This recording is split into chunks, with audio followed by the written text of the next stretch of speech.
მოგესალმებით, თქვენ უყურებთ სტრატეგიული კომუნიკაციების ცენტრის საქართველოს ვიდეო პოდკასტს სახელწოდებით როგორ და რატომ და მე მისი წამყვანი ერეკლე შუბითიძე ვარ.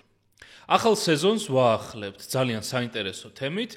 დღეს ჩვენ ვისაუბრებთ რუსეთის დაზვერვაზე, დაზვერვის სამსახურზე, მათ სტრუქტურაზე, პრიორიტეტებზე და რა თქმა უნდა, მათ აქტივობებზე მსოფლიოში და განსაკუთრებით საქართველოში. ამ მიმართულებით ჩვენ დღეს ძალიან საინტერესო სტუმარი ყავს. ჩვენ სტუმარს აქვს მრავალი წლის გამოცდილება თავდაცვის და უსაფრთხოების სექტორში მუშაობის, მათ შორის დაზვერვის მიმართულებით. დღეს ჩვენი სტუმარი არის ბატონი ანდრო გოცირიძე და ვიდრე გადავალთ უშუალოდ ძალიან საინტერესო ეპიზოდზე, მინდა კიდევ ერთხელ შეგახსენოთ, რომ სიმართლე გაცილებით უფრო რთულად ვრცელდება ვიდრე დეზინფორმაცია, ამიტომ გთხოვთ იაქტიუროთ კომენტარებში, მოიწონოთ ჩვენი ვიდეოები და რა თქმა უნდა გამოიწეროთ ჩვენი YouTube-ის გვერდი. დიდი მადლობა რომ გვიყურებთ. კიდევ ერთხელ დიდი მადლობა სტუმრობისთვის. ვფიქრობ დავიწყოთ უფრო ფართო კონტექსტით და აქედან უკვე გადავიდეთ კონკრეტიკაზე. საინტერესო არის თვითონ დაზვერვის როლი უშუალოდ რუსეთში, რუსეთის იმპერიაში, საბჭოთა კავშირში და დღეს. რა წონა აქვს, რა გავლენები აქვს დაზვერვას და რამდენად დიდ როლს თამაშობს დაზვერვა რუსეთის შიდა და საგარეო პოლიტიკაში. მოგესალმებით, პირველ რიგში ძალიან დიდი მადლობა მოპატიჟებისთვის და ზოგადად გადაცემათა ამ წყებისთვის, იმიტომ რომ ვადევნებ თვალყურს და მართლა ძალიან მნიშვნელოვანია, განსაკუთრებით დღევანდელ ციფრულ და საინფორმაციო ეპოქაში, როცა მართლა ტყუილი გაცილებით უფრო მეტად ვრცელდება, ადვილად ვრცელდება და განეიტრალებას მერე ძალიან ბევრი ღონისძიება ჭირდება, მაგრამ არასდროს არ არის ხოლმე ისე შედეგიანი ხშირ შემთხვევაში, იმიტომ რომ რაღაცომღაც ადამიანებს ტყუილის დაჯერება უფრო ეადვილებათ, მით უმეტეს ამ ტყუილის კონსტრუქციის ხელოვანი ხალხიც არსებობს, ხო? განსაკუთრებით თუ მათ უკან სპეცსამსახურებით განან და მტრულად განწყობილი ქვეყნის სპეცსამსახურებით განან. ხშირ შემთხვევაში ასეც არის ყოვლად უწყინარი ტყუილი, რომელიც ესე საყოფაცხოვრებო რაღაც სიტუაციებში მითი, ხო, რაღაც ლეგენდა ამოტივტივდება ხოლმე, ხშირად სადღაც არის დაწერილი, სად არის ვერ ვარკვევთ, იმიტომ რომ აქ გარკვეული კონსპირაციის ფორმებია, მეთოდებია და მერე იქმნება ხოლმე შეთქმულების თეორიები, რომლებიც ანგრევს დღევანდელ საქართველოს, არა მარტო საქართველოს, მაგრამ ჩვენ საქართველოს გადასახედიდან გვაწუხებს ეს ამბავი, ხო? აი ამ ტყუილების და ამ მითების კონსტრუირებაში ერთ-ერთი მნიშვნელოვანი ადგილი უკავია რუსულ სპეცსამსახურებს, რუსულ დაზვერვას, დაზვერვა ფართო ცნებაა, ბუნებრივია, შიგნით კიდე რამდენიმე მიმართულება იყოფა, როგორც ვთქვათ, სტრუქტურის მიმართ მიკუთვნების თვალსაზრისით, ისე თავისი არსით, შინაარსით, ხო? ამიტომ, როდესაც დაზვერვაზე ვსაუბრობთ და რაზედაც ჩვენ დღეს ვისაუბრებთ, ვრცელდება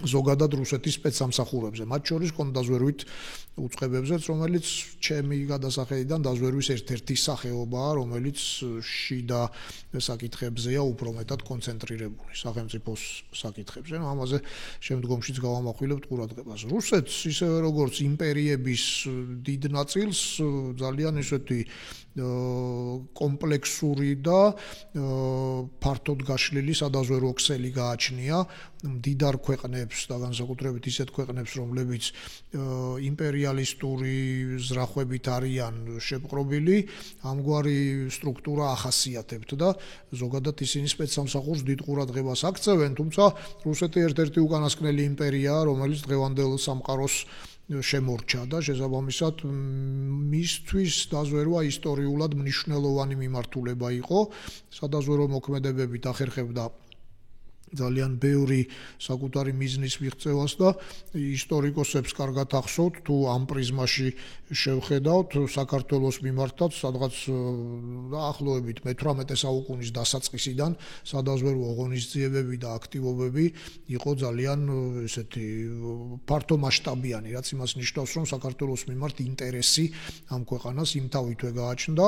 ძალიან მარტივი მაგალითი, რასაც ჩვენ ძალიან ესეთ სამოყვარულო ისტორიულ სახელმძღვანელოებში ხვდებით ხოლმე 1720-იანი წლების დასაწყისში პეტრე პირველის თქვათ ჯერ დეზინფორმაცია თითქოს შეუერთდებოდა ქართველთა ჯარს და გაილაშქრებდა ირანის წინააღმდეგ, მაგრამ შემდგომ ჩამოვიდა მხოლოდ ასტრახანამდე, იქ გაჩერდა, ხოლო საქართველო დარჩა ირანის წინააღმდეგ ერთი ერთზე, ასე ვთქვათ, ირანი მაშინ გაცილებით ძლიერი იყო ვიდრე ქართლ-კახეთი, როდესაც საქართველოს საუბრობ, მაშინ ქართლ-კახეთის სამეფო იყო, ასე ინტეგრირებულად აღარ არსებობდა სამწუხაროდ და შემდგომ უკვე მოხდა ის, რომ ირანის შემოტევების შედეგად კიდევ უფრო დასუსტდა ქართლ-კახეთის სამეფო და კიდევ უფრო მეტად აიღო ქართლ-კახეთმა ორიენტირი რუსეთისკენ. და კიდევ უფრო მეტად რამაც საბოლოო ჯამში გეორგიევსკის ტრაქტატამდე და თქვათ აი რაღაც ინტერესების დათმობამდეც მიგვიყვანა. კი ბატონო, ერთ-ერთი პირველი ეპიზოდი ჩვენ რაც ჩავწერეთ იყო ერეკლე მეორეზე და იქ ითქვა რომ ერეკლემს არაერთი ცდა ჰქონდა იმისი რომ ელჩები გაეგზავნა დასავლეთში, მაგრამ ეს ელჩები გზაში უცებ ქრებოდნენ რაღაც რუსეთის სასარგებლოდ. გზაში ქრებოდნენ, ზოგი იღუპებოდა, ზოგი წერილი სახეცვლილი მიდიოდა, ზოგჯერ ზოგიერთი რუსი გენერალი გტოვებდა უშუალოდ ბრძოლის წინ, როგორც ასპინძისას მოხდა, ზოგჯერ უბრალოდ დაპირება იყო და დახმარება არ ხდებოდა. ის მონაცემებიც არსებობს, რომ აღა მაჰმად ხანთან რუსულ დაზვერვას და ზოგადად რუსულ სახელმწიფო აპარატს გარკვეული კონსულტაციებიც ჰქონდა ამ ყველაფერთან დაკავშირებით. აზრი ყველაფერი ის იყო, რომ ქართლ-კახეთი უნდა დასუსტებულიყო, უნდა დასუსტებულიყო იმდენად, რომ 1801 წელს შემდგარიყო სწორედ ის მანიფესტი იმპერატორის, რუსეთის იმპერატორის, რომელიც ქართლ-კახეთის სამეფოს გააუქმებდა, შემდგომ ამას მოყვებოდა ეკლესიის ავტოკეფალიის გაუქმება. ამას იმიტომ მოგახსენებთ რომ დაზვერვა არ არის მარტო ინფორმაციის მოპოვება. განსაკუთრებით რუსული დაზვერვა არ გულისხმობს მარტო ინფორმაციის მოპოვებას, იმიტომ რომ ინფორმაციის მოპოვება ეს არის მხოლოდ ერთი სეგმენტი რუსული დაზვერვის მუშაობისა. ინფორმაციის მოპოვების გარდა რუსული დაზვერვა დაკავებული არის აქტიური ღონისძიებებით, ეგრეთ წოდებული აქტიური ღონისძიებებით, რაც გულისხმობს საკუთარი გავლენების შესაქმნელად გარკვეული საიდუმლო ღონისძიებების გატარებას დაინტერესების ქვეყნებში და ასევე რუსული დაზვერვის ერთ-ერთი მნიშვნელოვანი მიმართულება, რომ არ გამოგრჩეს, იმიტომ რომ შემდგომ თემატიკაში, რასაც ჩვენ გავშლით, ერთ-ერთი მნიშვნელოვანი საკითხი იქნება ქვეყნის შიდა უსაფრთხოება, რუსეთის იმპერიის შიდა უსაფრთხოება, ახლანდელისაც და მეფის დროინდელისაც, ხო, რევოლუციამდე და ამიტომ რუსეთის დაზვერვის ერთ-ერთი ძირითადი მიმართულება ჩვენ უნდა განვიხილოთ კონტრდაზვერვითი საქმიანობაც, შიდა უსაფრთხოების საქმიანობაც. ოღონდ უნდა აღინიშნოს, რომ რუსეთს საკმაოდ აგრესიული კონტრდაზვერვითი საქმიანობა ახასიათებს, ეს არ გულისხმობს მარტო შიდა საფრთხეების განეიტრალებას, არამედ გულისხმობს ეგრეთ წოდებულ პოსტსაბჭოთა ქვეყნებში რუსეთისთვის სასარგებლო ვითარების შექმნასაც და ის სწორედ ასეთად განიხილავს საქართველოს, ამიტომ ეს საქართველოსთვისაც მნიშვნელოვანია. მოკლედ დაზვერვის ამ ძირითად მიმართულებებში, გარდა ამ აქტიური ღონისძიებებისა, ინფორმაციის მოპოვებისა, კიდევ არის შიდა უსაფრთხოებისკენ მიმართული ღონისძიებები, რომელსაც რუსეთში ისევე როგორც ბევრ ავტორიტარულ სახელმწიფოში ცენტრალური ფუნქცია უჭირავს. რუსეთის დაზვერვის ზოგადად აი ამ სპეცსამსახურების ქსელის დამახასიათებელი თვისება არის უკიდურესი ცენტრალიზაცია და პრივილეგირებული მდგომარეობა სხვა სამსახურებთან მიმართებაში.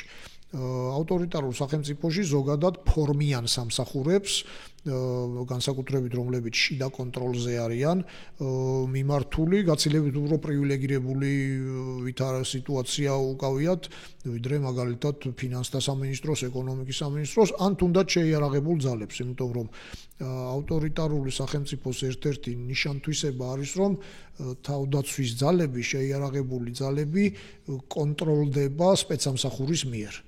და მათში დაუსაფრთხოებაზე ზრუნავს სპეციალური სამსახური. იმიტომ რომ ყოველთვის შიში არის რომ გადატრიალება იმიტომ რომ შეიარაღებული ძალები ყველგან არის გარკვეული სულის მატარებელი, არა აქვს მნიშვნელობა რუსეთი იქნება თუ ამ შემთხვევაში საქართველოს, ეს ერთადერთი რამ არის, რაც შეიძლება რუსეთი და საქართველო ერთმანეთთან დააკავშიროს. ნებისმიერ ქვეყანაში თავდაცვის ძალები არიან უაღრესად პატრიოტულად განწყობილი და ყველაზე მეტად ნეიტრალური პოლიტიკურად. ამიტომ თუ ავტორიტარულ სახელმწიფოს უნდა რომ პოლიტიკური პარტია აკონტროლებდეს ააღებულ ძალებს არ მოხდეს გადატრიალება, ზოგჯერ იდეოლოგიური ხასიათის, ზოგჯერ შეიძლება კეთილ მოწყობასთან დაკავშირებული ხო ყოფითი გადატრიალება, ვთქვათ, სუდიკვების ან რაღაცის გამო, ყოველთვის სპეცსამსახური აკონტროლებს თავდაცვის სისტემებს და ეს არის ტიპიურად ესეთი მოდელი. მაგალითისთვის გეტყვით, რომ გერმანიაში სამხედრო კონდაზვერვა, რომელიც უნდა უზრუნველყოფდეს ჯარის უსაფრთხოებას, თავდაცვის სამინისტროშია და ლოგიკურიც ასეა, იმიტომ რომ შენ თუ ადამიანს ნიშნავ თავდაცვის მინისტრად, რომელიც ხელმძღვანელობს ჯარს პოლიტიკურად, მაშინ აი მის სამედაქვემდებარებული ინსტიტუტის უსაფრთხოებაზე ის უნდა იყოს პასუხისმგებელი და საბჭოთა სისტემებში, ავტორიტარულ სისტემებში ეს ასე არ არის. პასუხისმგებელი არის უშიშროება, უსაფრთხოება და ის არის ყველგან და ყველაფერში. აი ეს არის ტოტალიტარული მიდგომა უსაფრთხოების მიმართ. კი ბატონო. სანამ გავშლით ანუ სამსახურებს რომელი რა მიმართულებით მუშაობს, საინტერესოა ჩვენ ვისაუბრეთ შალვა ლომიძესთან ერთად და საუბარი ჩამოვარდა იმაზე, დაზვერვა ინფორმირებას აკეთებს პოლიტიკის, ანუ დაზვერვის ქმნის პოლიტიკას, თუ დაზვერვა არის პოლიტიკის შედეგი და მე მაინტერესებს რუსეთის შემთხვევაში რომელი არის, ანუ დაზვერვა რუსეთში ქმნის პოლიტიკას თუ ზემოდან ქვემოთ დაზვერვას ეუბნებიან, რა როგორ უნდა მოხდეს. ავტორიტარულ ქვეყნებში როგორც წესი ეს სადაზვერვო პოლიტიკა უფრო მეტად პოლიტიკურ დაკვეთას არის დაქვემდებარებული, თუმცა მაინც ორმხრივი პროცესია. ორმხრივი პროცესია, ერთის მხრივ პოლიტიკა ქმნის, პოლიტიკა იქმნება სადაზვერვო ინფორმაციაზე დაყრდნობით, მით უმეტეს ახლა რუსეთში პოლიტიკურმა ისტაბლიშმენტმა, პოლიტიკურმა ხელმძღვანელობამ ძალიან კარგად იცის სადაზვერვო ინფორმაციის ფასი, თუმცა მეორეს მხრივ აი ეს სადაზვერვო ინფორმაციის ნამდვილობა განეიტრალებულია პოლიტიკური დაკვეთით, ამას თავის წინაპირობები აქვს, იმიტომ რომ რუსეთის მსგავს ქვეყნებში იცით როგორ არის სპეცსამსახური ხშირად გამოიყენება პოლიტიკური ვითარების დასაჭერად და პოლიტიკური დაკვეთის შესასრულებლად. მაგალითად, სხვაგვარად მოაზროვნეებზე ანგარიშსწორებისათვის.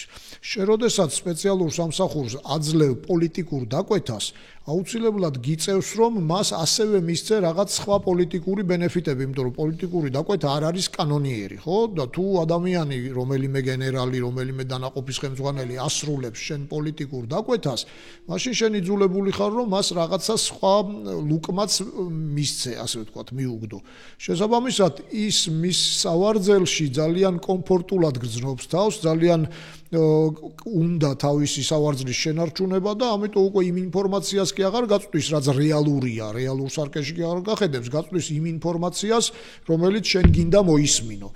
როდესაც შენ მხოლოდ და მხოლოდ იმ ინფორმაციაზე დაყრდნობით იღებ გადაწყვეტილებებს, რომელიც შენ გინდოდა მოგესმინა, რომელიც სასურველია, მაგრამ არა რეალური, ბუნებრივია შენ გაქვს უკვე ცდომილება ამ პოლიტიკის აღსრულებასთან დაკავშირებით. გავშალოთ რა მიმართულებები, ანუ კონკრეტულად რა სამსახურები არის ამჟამ, ანუ ისტორიულად და შემდეგ უკვე გადავიდეთ საბჭოთა კავშირის დაშლის შემდეგ, რა დარჩა, რა შეიცვალა და ასე შემდეგ. რუსეთის იმპერიამ ყველაზე ისეთ დიდ მასშტაბებს მიაღწია საბჭოთა კავშირის დროს. შესაძლოა ტერიტორია მაშინ ოდნავ შემცირებული იყო, ვიდრე მეფის რუსეთის დროს, როდესაც პოლონეთიც და ევროპის გარკვეული ნაწილიც შედიოდა, თუმცა პოლონეთზე გავლენას საბჭოთა კავშირი მაინც ინარჩუნებდა და ასევე აღმოსავლეთ ევროპის ნაწილზე, რომლებიც ფაქტიურად პროქსი სახელმწიფოებად იყო ქცეული მეორე მსოფლიო ომის შემდგომ, ხო, აღმოსავლეთ გერმანია, პოლონეთი. ამას გარდა აი ამ მოკავშირე რესპუბლიკების ხარჯზე, ეგრეთ წოდებული მოკავშირე რესპუბლიკების, საბჭოთა კავშირი იყო რუსეთის იმპერიის ყველაზე დიდი გამოვლინება და შესაბამისად რუსულმა სადაზვერვო სამსახურმაც, სპეცსამსახურმაც ძალიან ესეთი ფართო მასშტაბები შეიძინა ამ დროს. მაშინ ეს ყველაფერი იმ დროის შესაბამისად იყო საბჭოთა კავშირის სახელმწიფო უშიშროების კომიტეტის ქოლგის ქვეშ გაერთიანებული, რომელიც იყო უკიდურესად ცენტრალიზებული, ტოტალიტარული უწყება, რომელიც აკონტროლებდა მოქალაქეს მისი დაბადებიდან გარდაცვალებამდე და ეს ასეა სიტყვა სიტყვით. ვთქვით, იმიტომ რომ დაბადების მოწმობის აღებისას რომ მიდიოდი პოლიციაში და უნდა დაფიქსირებულიყო ადამიანის დაბადება, აი იმკედან დაწყებული გარდაცვალების ცნობის აღებამდე, სკოლაში შესვლისას, საზღვარგარეთ მივლინებაში წასვლისას, დისერტაციის დაცვისას, ნებისმიერი სამეცნიერო მიღწევისას, ინსტიტუტის დამთავრებისას და ასე შემდეგ. ხო, აღარ გულისხმობ თუ კი საიდუმლო თემატიკაზე რაიმე კვეთა ქონდა ან შედიოდი იმ თქვათ ინტელიგენციის რიგებში, რომელიც განსაკუთრებით იყო საბჭოთა სპეცსამსახურის დაკვირვების ობიექტი, საუბარი მაქვს შემოქმედებით ინტელიგენციაზე, სწორედ იმიტომ რომ მათ შეეძლოთ გავლენა ჰქონოდათ უბრალო საბჭოთა მოქალაქეებზე, ხო? ყველაფერი აბსოლუტურად ხდებოდა კგბ-ს სუკის უშუალო კონტროლის ქვეშ და ყველაფერი მათი ნებართვით ხდებოდა. ოღონდ ეს ნებართვა ყოველთვის იყო ხოლმე არალეგალური და ესეთი ფარული, ხო? მათ თავისი ოთახებიც კი ასე თვალსაჩინოდ არ ჰქონდათ პოლიციის, მაშინდელი მილიციის შენობაში გარკვეული ოთახები ეთმობოდათ და ყველა დაწესებულებაში ჰქონდათ ეგრეთ წოდებული პირველი განყოფილებები, სადაც ეს კგბ იყო გარკვეულწილად ეს მეტასტაზირებული და მაგალითად უნივერსიტეტებში სამეცნიერო დაწესებულებაში იწყვეტდა. ხო, ოდერი კიდე ცოტა სხვა ცნება იყო, ოდერი იყო მოქმედი რეზერვის ოფიცერი, მე პოსტსაბჭოთა ქვეყნებში სხვა დატვირთვა შეიძინა, თორემ მაშინ იყო მოქმედი რეზერვის ოფიცერი, რომელიც აი გადამდგარ საპენსიო ასაკს მიღწეულებს არ კარგავდნენ უკვე და მაგალითად შეიძლება ყოფილიყო სახმართველობაში. და არა და სახმართველო თქვენ ახლა სახმართველობა შეიძლება არ გახსოვთ რა არის, მაგრამ ყველა კორპუსს ჰქონდა თავისი ესეთი მართველობა, ხო, ეხლა როგორც არის თქვა კორპუსში, ოღონდ ის კონტროლდებოდა უშიშროების მიერ, ანუ მან იცოდა ვინა ვის ეკუთვნოდა, ვის არ ეკუთვნოდა, ვინ რითი ცხოვრობდა, ოჯახური კონფლიქტი ვის გონდა, ნებისმიერ ცნობა რაც გჭირდებოდა, იქ უნდა მისულიყავი.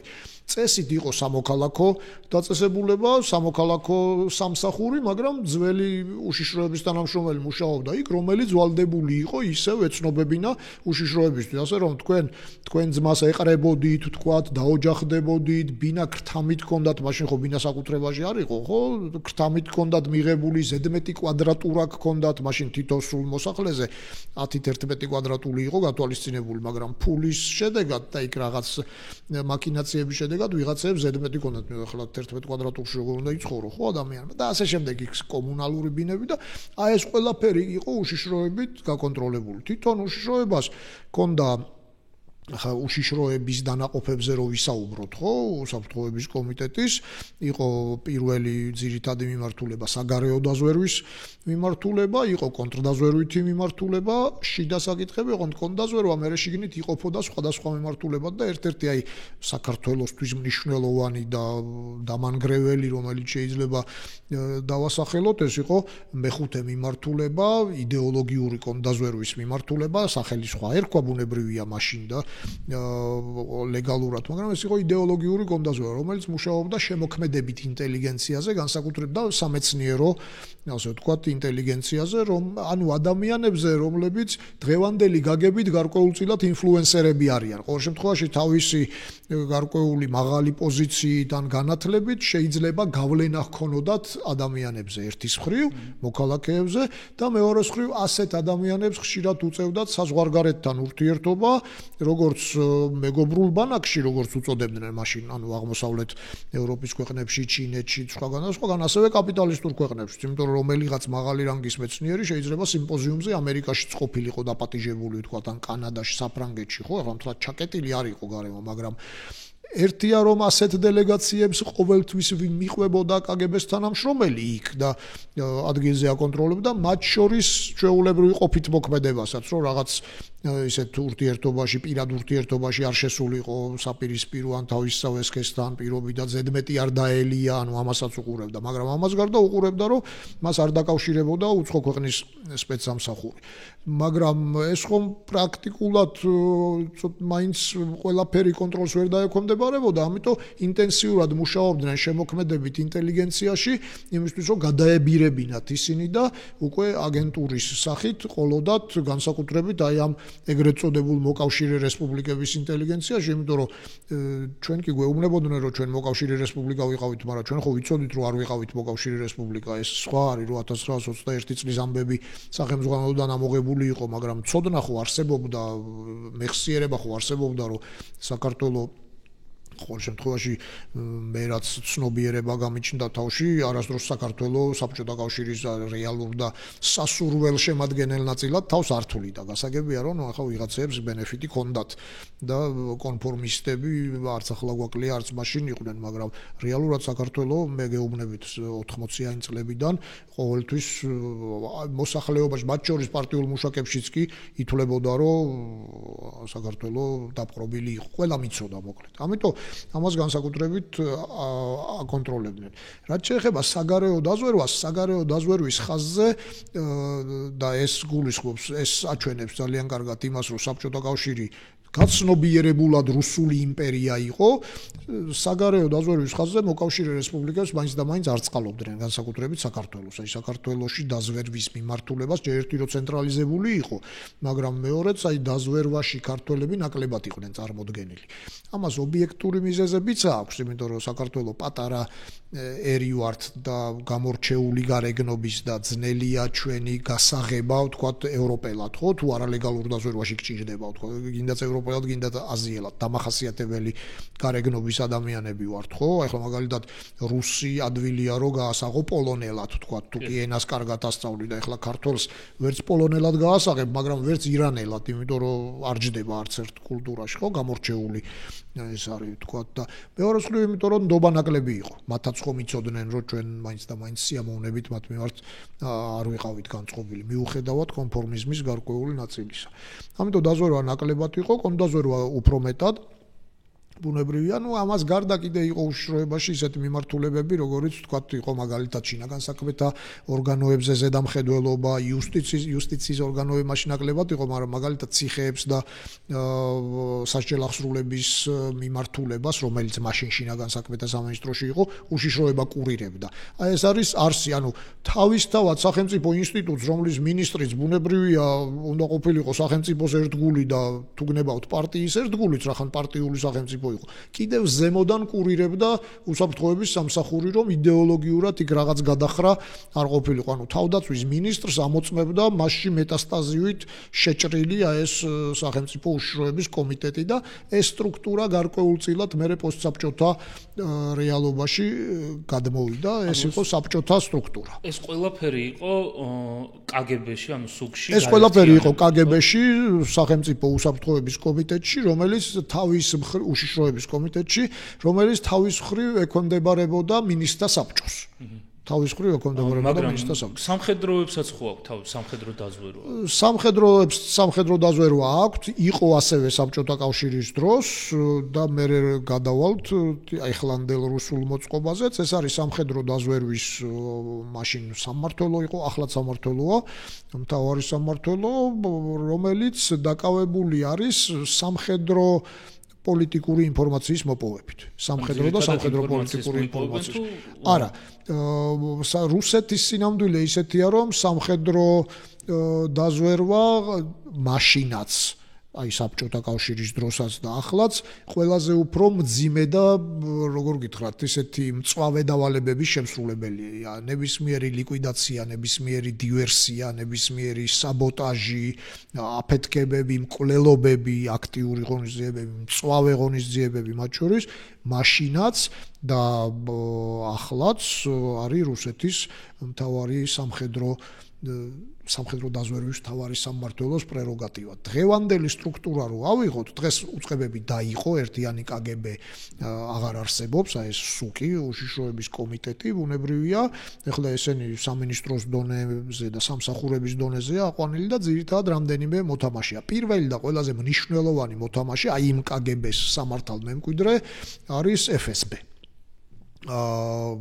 федерალური სამსახური, უსაფრთხოების, უშიშროების федерალური სამსახური, Федеральная служба безопасности, რომლის დირექტორი იყო ვლადიმერ პუტინი და რომელიც არის ცენტრალური სამსახური. ეს არის ცენტრალური კონტრდაზვერვითი სამსახური, საგარეო დაზვერვას ერთი შეხედვით არ აწარმოებს.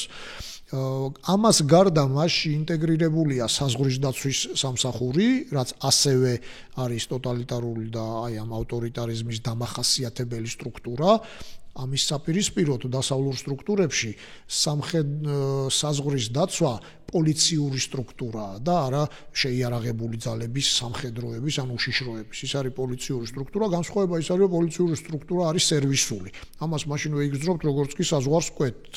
როგორ ხვდებიან თქვა ბელგიაში ან გერმანიაში და როგორ ხვდებიან თქვა იმ ქვეყნებში, რომელსაც ეს ტოტალიტარიზმი შეინარჩუნა, სადაც კგბ-შნიკია საზღვრის მცველი, ხო, ეს ჟარგონზე რო ვისაუბროთ. საზღვრის დაცვა შედის კიდე სხვადასხვა სამსახურების შედის, უშიშროებისთვის არა სპეციფიური, მაგრამ ძირითადი მისი ფუნქცია არის კონტრდაზვერვა. კონტრდაზვერვა იყოფა შიგნით ეკონომიკურ დანაშაულად, თქვა წმინდა აი ამ იდეოლოგიურ კონტრდაზვერვად, ანტიტერორისტულ საქმიანობად, რაც რუსეთისთვის ძალიან მნიშვნელოვანი საქმიანობაა და კიდევ ერთი საქართველოსთვის მეტად მნიშვნელოვანი და ძალიან ცუდად ცნობილი მიმართულება კონტრდაზვერვას აქვს საგარეო მიმართულება.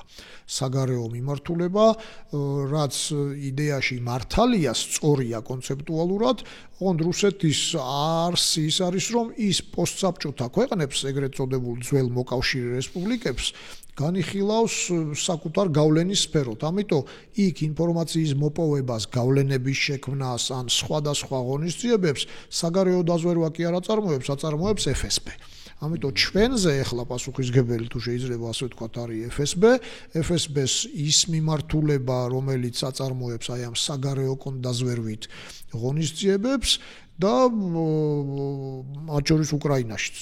და რა ტიპის ღონისძიება შეიძლება იყოს ეს? ყველაფერი დაწყებული ინფორმაციის მოპოვებით, ჯაშუშების, ქსელის შექმნით, რეზიდენტურების ჩამოყალიბებით და აგენტურული ტექნიკური ინფორმაცია, დაზვერვის ინფორმაციით, ხო, აი სატელიტური დაზვერვით და ასე შემდეგ, ასე შემდეგ, დასრულებული გავლენის ოპერაციებით, საინფორმაციო ოპერაციებით, გავლენების შექმნით, პოლიტიკური პარტიების დაფინანსებით, შანტაჟით, ნებისმიერი, ვთქვათ, თუ ტროლების და ბოტების ინსტიტუტით ოპერირებით და ასე შემდეგ, ასე შემდეგ. FSB-ს შესაბამისი მიმართულება, რომელიც საქართველოსთან აი ამ კუთხით არის დაკავშირებული უკრაინასთანაც მათ შორის და ამიტომაც უკრაინაში ეს ძირითადი ჩავარდნაც, სპეცსამსახურის ჩავარდნაც FSB-ს მიეწერა და FSB-ს პასივში წავიდა, თუ შეიძლება ასე ვთქვათ. მეორე სამსახური მნიშვნელოვანი არის საგარეო დაზვერვის სამსახური, служба внешней разведки, რომლის ხელმძღვანელიც არის ნარიშკინი, ჩვენთვის ძალიან კარგად ცნობილი, თუნდაც უკრაინაში შეჭრის წინ ამ პუტინის აგრესიით. ნარიშკინი ძველი მზვერავია, ცნობილი მზვერავია, თავისი რანგით, მზვერავობის ბექგრაუნდით პუტინზე მაღალი რანგის არის, იმიტომ რომ ნარიშკინი საბჭოთა კავშირის დროს იყო ბრიუსელში, ნატოს შტაბ-ბინაში ჩანერგილი და იქ მოიპოვებდა ინფორმაციას სამეცნიერო ტექნიკური პროგრესის შესახებ, რაც ძირითადად რა თქმა უნდა სამხედრო თემატიკას და ალბათ რაკეტებთან დაკავშირებულ თემატიკას ეხებოდა, თავისთავად ცხადია. FSB-ს ხელმძღვანელი ახლა არის ბორტნიკოვი, არმიის გენერალი, ძალიან მაღალი რანგის თანამშრომელი, მათ შორის პუტინის და პატრუშევის ძველი მეგობარი და პუტინზე ახალგაზრდა არ არის, თუ არ ვწდები ერთი წლით უფროსია, ანუ ერთი თაობის ადამიანები არიან, რომელიც როდესაც პატრუშევი ხელმძღვანელობდა FSB-ს, ბორტნიკოვი იყო კონტრდაზვერვის ხელმძღვანელი და ბორტნიკოვის და პატრუშევის სინდისზე არის სამწუხაროდ ძალიან წარმატებული ოპერაციები ჩრდილო კავკასიაში და ჩეჩნეთის ეროვნული მოძრაობის გარდაქმნა ჯერ აი ამ რაღაც ნახევრად ტერორისტულ ორგანიზაციად ყოველ შემთხვევაში ასეთი იმიჯის დამკვიდრება და შემდგომ სრულად განადგურება ჩეჩენის საველე მეთაურების, წინააღმდეგობის და ეს კადიროვიზაცია ჩეჩნეთის, რომელმაც ფაქტიურად კადიროვი ჩააყენა აი პუტინის სამსახურში. ჩვენ ეს უნდა აღვნიშნოთ, იმიტომ რომ მიუხედავად იმისა, რომ ჩვენს მიმართ მათი დამოკიდებულება ცალსახად მტრულია და ბორტნიკოვის მოსაზრება არ ვიცი, ეჭვი მაქვს ბორტნიკოვისაც ასეთია, მაგრამ პატრუშევი პირდაპირ საქართველოს სახელმწიფოდაც არ განიხილავს. პატრუშევის სტატიებში წერია პირდაპირ, რომ საქართველოს საერთოდ ის არ თვლის, რომ საერთოდ სახელმწიფო ასეთი უნდა არსებობდეს, ხო? მაგრამ მიუხედავად ამისა, ისინი მაღალი დონის პროფესიონალები არიან ჩვენ დასამწუხაროდ, ამაში გამოცდილება აქვთ ამ ცუდ მოქმედებებში და შესაბამისად მას ჩვენი მხრიდანაც შესაბამისი ძალების და საშუალების და სჭირდება დაპირისპირება. კი ბატონო, შეიძლება ისიც ითქვას, რომ რუსეთი საერთოდ არ აღიარებს საქართველოს დამოუკიდებლად, რახან SVR არ მუშაობს აქ საგარეო დაზუსტება და არამედ FSB მუშაობს, აბსოლუტურად სწორი მიგნებაა, რასაც ბრძანებთ, იმიტომ რომ ხო ზუსტად მაგ დოქტრინებიდან გამომდინარე არ მუშაობს აქ SVR და მუშაობს ასე ვთქვათ FSB ზუსტად მან და პატრუშევი არის ამის ერთ-ერთი იდეოლოგი, იმიტომ რომ პატრუშევი შემდგომში როგორც ჩამოყალიბდა, არ გახლავთ მარტო რიგითი კგბ-შნიკი ვთქვათ, ოპერატიული ინფორმაცია მოიპოვა და გადასცა ის მერე უკვე პოლიტიკოსად ჩამოყალიბდა, მართალია მეორე რიგის, ანუ რუხ პოლიტიკოსად, ის არასდროს არ არის ვთქვათ რაღაც პირველებში, მაგრამ იდეოლოგიური მისწრაფებებიც აქვს და სტატიებსაც აქვეყნებს მსოფლიოს განვითარებაზე და აი ამ იდეოლოგიას პუტინი საკმაოდ უსწრებს, ყოველ შემთხვევაში უსმენს, შეიძლება კონსულტაციებიც აქვთ, ხო, ამასთან დაკავშირებით ახლა უსაფრთხოების საბჭოს ხელმძღვანელი იყო ბოლო დრომდე და ასე შემდეგ. ამიტომ ეს მეორე ნაწილი. რაც შეეხება SVR-ს, SVR ინფორმაციას მოიპოვებს საზღვარგარეთის ქვეყნებში, ეს არის თუ ასე ავიღებთ, ხო, რაღაცნაირი ელიტარული ჯაშუშების კლუბი, რომლებიც აი მაღალ მატერიებზე ინფორმაციას მოიპოვებენ, ნოუ-ჰაუზე, ეკონომიკურ ვთქვათ რაღაც პროექტებზე, უსაფრთხოებასთან დაკავშირებულ საკითხებზეც მაგალითად და მტრულად განწყობილ ქვეყნებშიც, რუსეთის ხედვის მტრულად განწყობილ ქვეყნებშიც და ბუნებრივია ნებისმიერ დაინტერესებით ქვეყანაში, იმიტომ რომ სპეცსამსახურებისთვის და ეს რეალობა, ეს მეგობრული ქვეყნები ნაკლებად არსებობენ და მათ შორის მეგობრულ ქვეყნებშიც შეიძლება არსებობდეს გარკვეული ინტერესი, როგორც პოლიტიკური, ასევე მესამე ქვეყნად გამოყენება. რუსეთის ხედვა ამასთან დაკავშირებით ამგვარია. SVR საქართველო მხოლოდ მაშინ იმდენად აინტერესებს, შეიძლება მკითხველს გაუჩნდეს შეკითხვა, რომ მაშინ რატო იყო SVR-ის ბოლო განცხადებები, ხო, მუდმივად საქართველოზე 10-მდე განცხადება გააკეთა ბოლო რამდენიმე წელში, იმიტომ რომ ახლა რუსეთის ერთ-ერთი ძირითადი მიზანი არის საქართველოს მოწყვეტა დასავლეთიდან, რაც აუცილებლად უნდა გავიდეს საქართველოსა და სტრატეგიული პარტნიორების შორის ურთიერთობის ძირის გამოთხრაზე, ხო? და აი ამიტომ არის SVR ამ ყველაფერში ჩართული და ამიტომ აკეთებს ხან ბრიტანეთზე განცხადებებს, ხან ამერიკაზე, უფრო ხშირად დიდ ბრიტანეთზე, იმიტომ რომ ბრიტანეთი აქტიურია საქართველოში მიმდინარე პროცესების მიმართ, მაშინ როცა ტრამპის ადმინისტრაციის აი ტრანზიციის პირობებში ცოტა შენელებული იყო დინამიკა, ხო, საქართველოს, ამიტომ ბრიტანეთთან ასე შემდეგ. რაც შეეხება გეოგრაფიას, გეოგრაფია ძალიან ვრცელია რუსეთის სადაზვერვო ინსტიტუტების და ინტერესების ქვეყნების, იმიტომ რომ რუსეთს როგორც დიდ სახელმწიფოს ბევრი ინტერესი აქვს გარდა საქართველოსი და სადღაც 100-მდე ქვეყნის მიმართულება ჰქონდა ცალკე მიმართულებად ჩამოყალიბებული SVR-საც და სამხედრო დაზვერვის სამსახურსაც, სამმართველოსაც GRU-ს, ხო? რო შევეხოთ GRU-საც, იმიტომ რომ GRU მეორე ყველაზე მეტად აქტიური სამსახურია საქართველოში FSB-ს შემდგომ. GRU-ს პირდაპირი გასასვლელი არ აქვს პუტინზე, ანუ ქვეყნის პრეზიდენტზე, უმაღლეს მთავარსარდალზე, ის თავდაცვის მინისტრის წინაშეა ანგარიშვალდებული და შესაბამისად შეიძლება აი ამ ჰიდრაში ცოტა უფრო ნაკლებ წონიანად ითვლებოდეს, თუმცა GRU-ს წონას ძენს მისი ოპერაციები. და მისი ოპერაციები არის როგორც ურთულესი ტექნიკური ღონისძიებები, დაწყებული სატელიტური დაზვერვით, კოსმოსური დაზვერვით,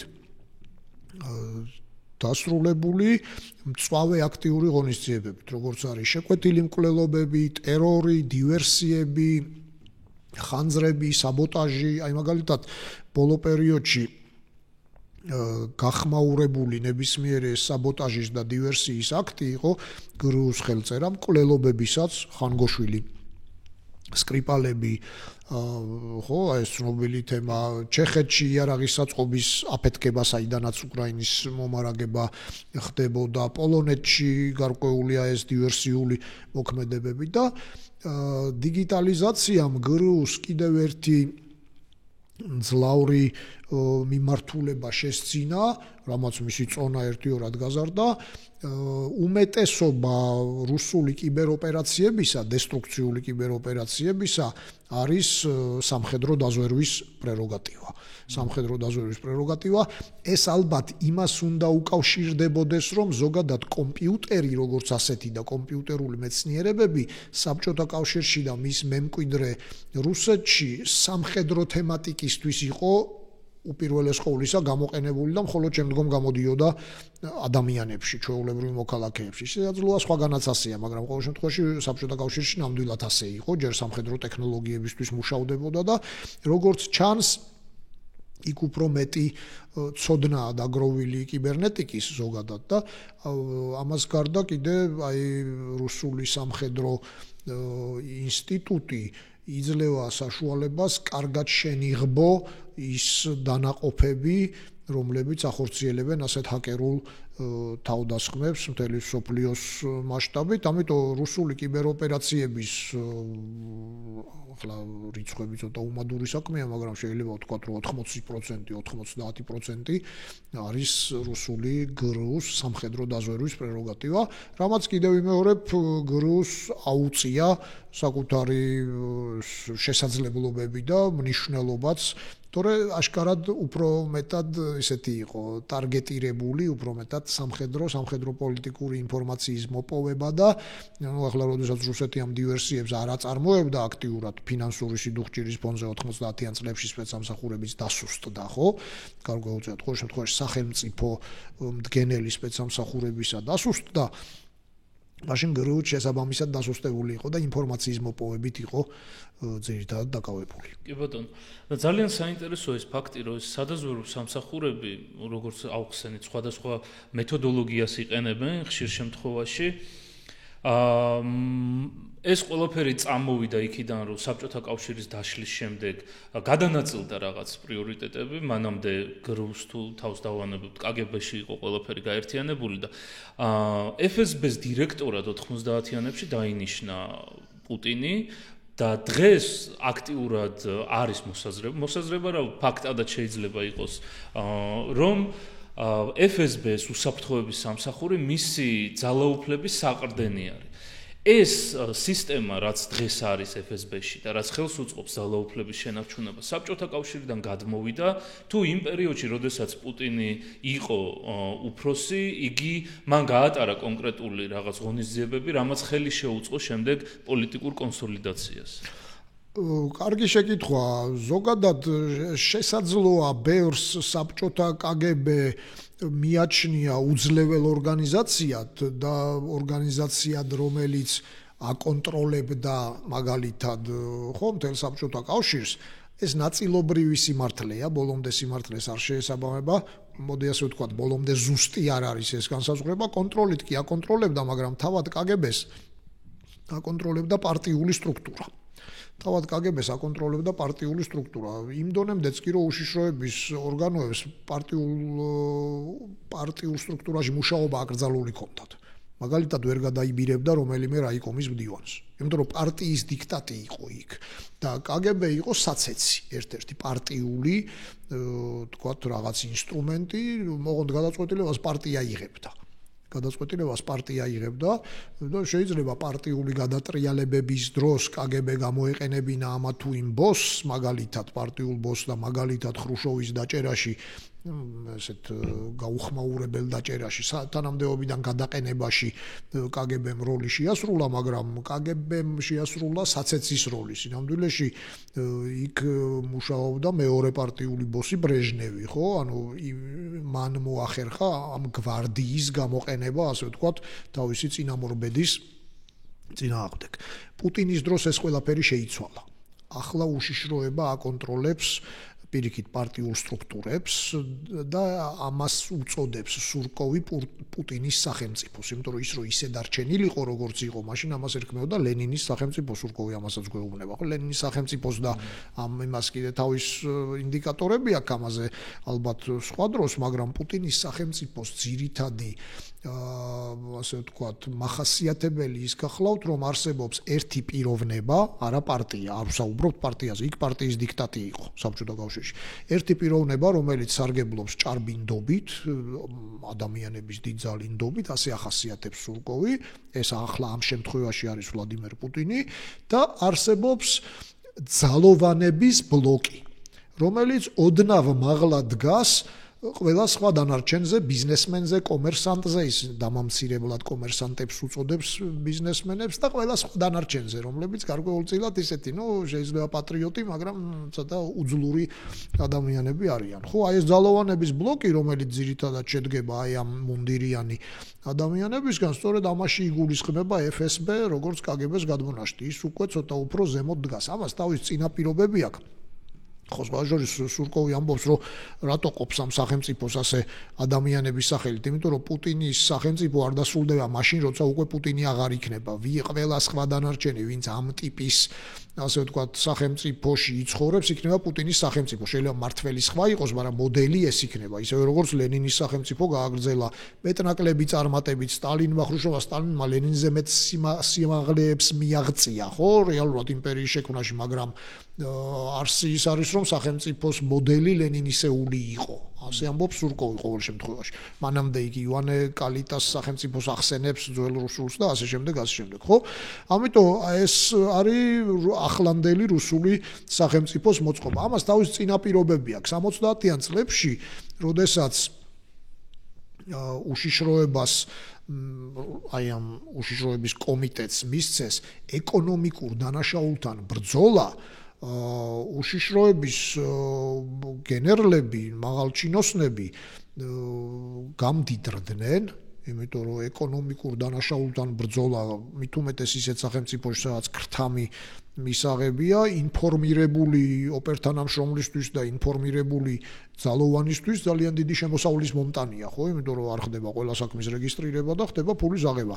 ამბობენ, სხვადასხვა ასეთი რაღაცაც სმენია, რომ ანდროპოვმა, რომელიც მაშინ ხელმძღვანელობდა უშიშროების კომიტეტს, თქვა, რომ აი ახლა დავიღუპეთო, იმიტომ რომ გაგვექცევა პოლიტიკური მდგენელი უკვე ხელიდან, იმიტომ რომ როცა ადამიანი ორიენტირებულია ეკონომიკური დანაშაული და იქ უკვე ერთი ცოდნითაც სხვა ადამიანები მოდიან და მე გარკვეულწილად თავის ბუნებით ყალიბდებიან საბჭოთა გაგებით კაპიტალისტებად. ანუ ფული შოვნა ბიზნესმენებად ყალიბდებიან უკვე, ხო? როდესაც ხედავ რომ ადამიანი, ანუ იდეოლოგი, მანამდე KGB-ს თანამშრომლები, მანამდე ჩეკა იყო, მე NKVD რაღაცები, იყვნენ იდეოლოგიურად მოტივირებული, რომ იდეოლოგიური მტრები არ გაეჭაჭანებინათ, ხო? და ამიტომ საბჭოთა კავშირიც ეჭირათ რაღაცნაირად რა, თქვათ და როდესაც ისინი გადაერთნენ უკვე ეკონომიურ დანაშაულზე და იქ ფული მოდის, ხო, უკვე და აი ამ ფულში არალეგალური ფულის ნაკადები გარკვეულწილად ამან KGB-ს ეს კონტროლი შეარყია.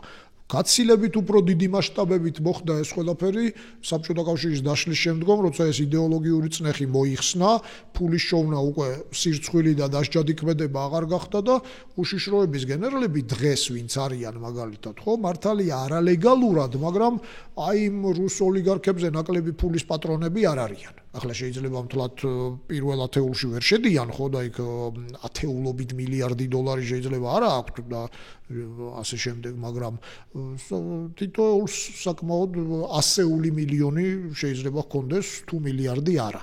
გასაგებია რომ ეხლა ძალიან ზემოთ პუტინიც არ გაუშვებს რომ საფრთხე შეუქმნას. არალეგალური ფული უზარმაზარი, იმიტომ რომ ახლა რუსეთის მასშტაბები მოგეხსენებათ და მაგალითად რუსეთის ეკონომიკური უშიშროების მიმართულების ხელმძღვანელი შესაძლოა აკონტროლებდეს უზარმაზარ ალუმინის საწარმოებს, ან თქვათ რაღაც ხო, ხეტყის უზარმაზარ მასივს წარმოიდგინეთ ახლა ციმბირის მიმართულებაზე, ვინც არის უშიშროების ხელმძღვანელი. აი ამ ბენეფიტს რომ სთავაზობს პუტინის სახელმწიფო ამ ადამიანებს, რომ იყვნენ მილიარდერები, ოღონდ არალეგალური. სწორედ ამიტომ ეძვირფასებათ მათ თავისი სკამი. ეს თავის სკამი რომ ეძვირფასებათ, უკვე თქვენ ვეღარ გეტყვიან, რომ იცით რა, ჩვენ არ ვართ მზად უკრაინაში ახლა შესაჭრელად, იმიტომ რომ ეხო ვიცი რომ თქვენ ძალიან გინდათ რომ უკრაინაში შევიჭრეთ. ამიტომ მოვდივარ და იმას გეუბნებით, რაც თქვენ გესიამოვნებათ, იმიტომ რომ მე არაფერი არ მიცავს, არალეგალურ ფულში მაქვს ხელი ჩაყოფილი და სამართლებრივად ის სახელმწიფო არ უზრუნველყოფს იმას, რომ ეთანამდებობაზე ვიყო.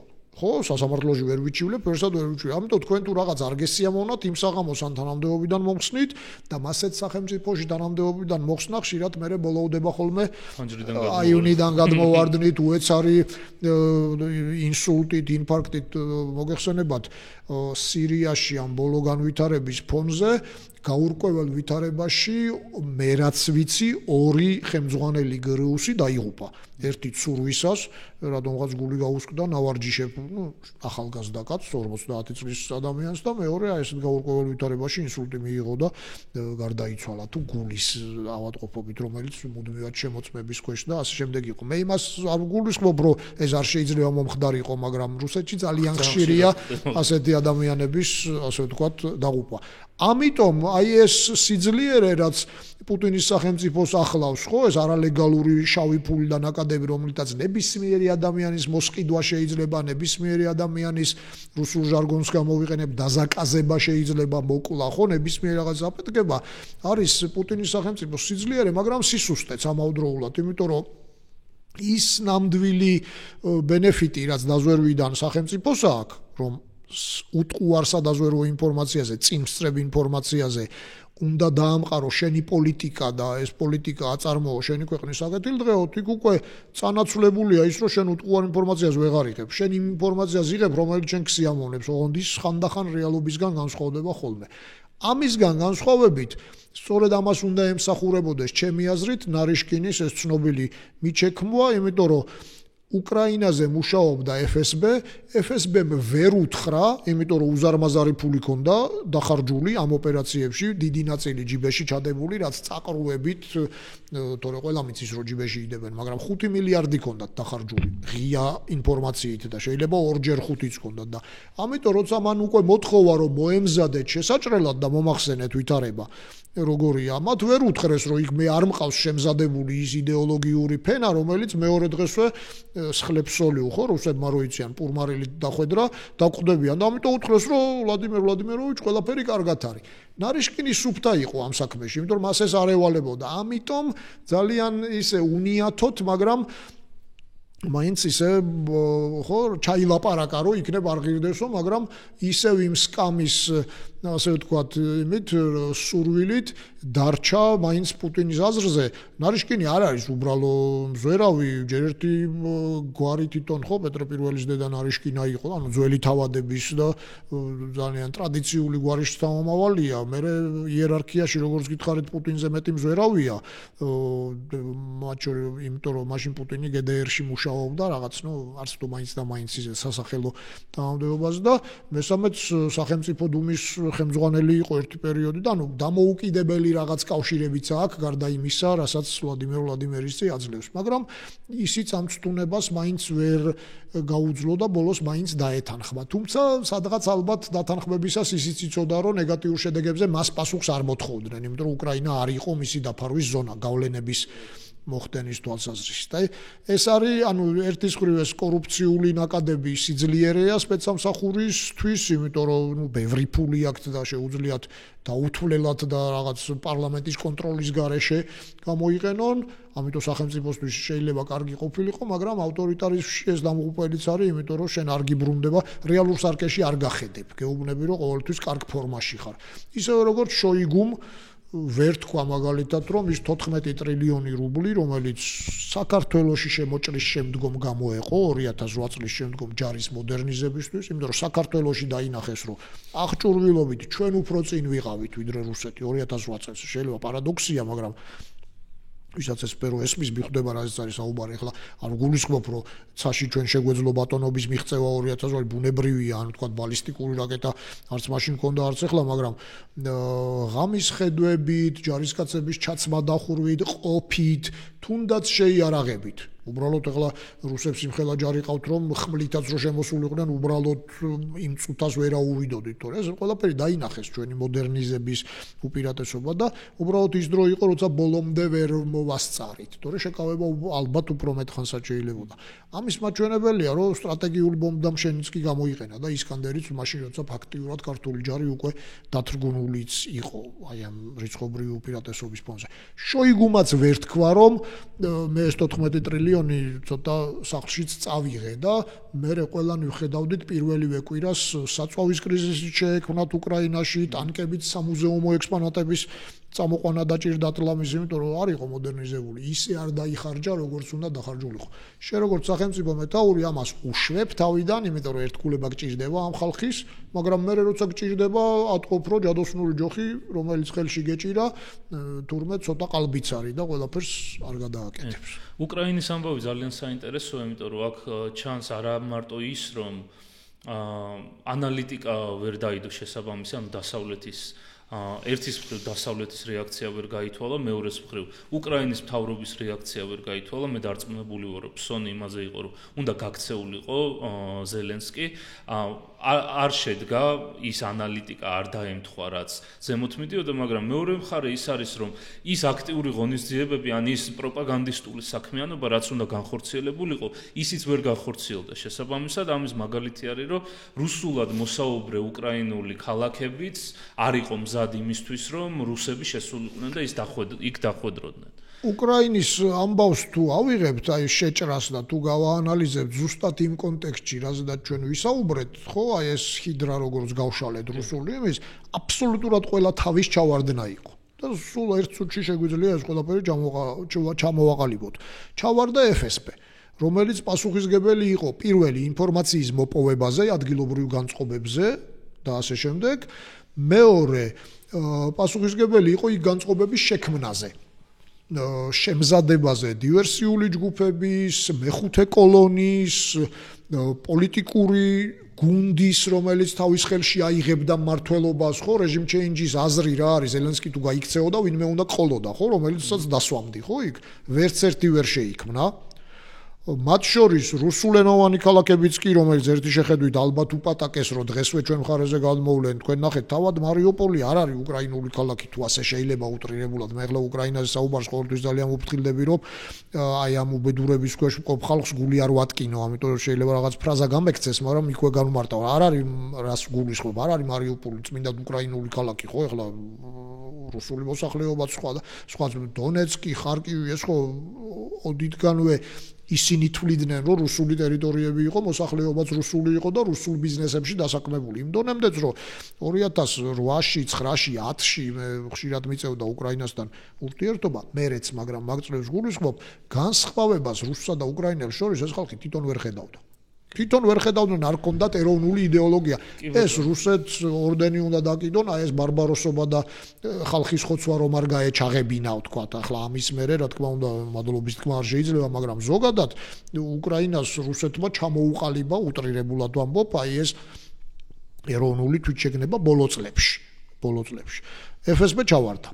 სამხედრო დაზვერვის მიმართულება, რომელსაც უნდა შეერჩია სწორი მარშრუტები, ჩაეტარებინა მანამდე უკრაინულ საწყობებზე და იარაღის, თქვათ, საცავებზე ან სამხედრო მრეწველობაზე დივერსიული აქტები, რომელსაც უნდა მოეპოვებინა სამხედრო ინფორმაცია უკრაინის თავდაცვის ხაზის შესახებ, ხო?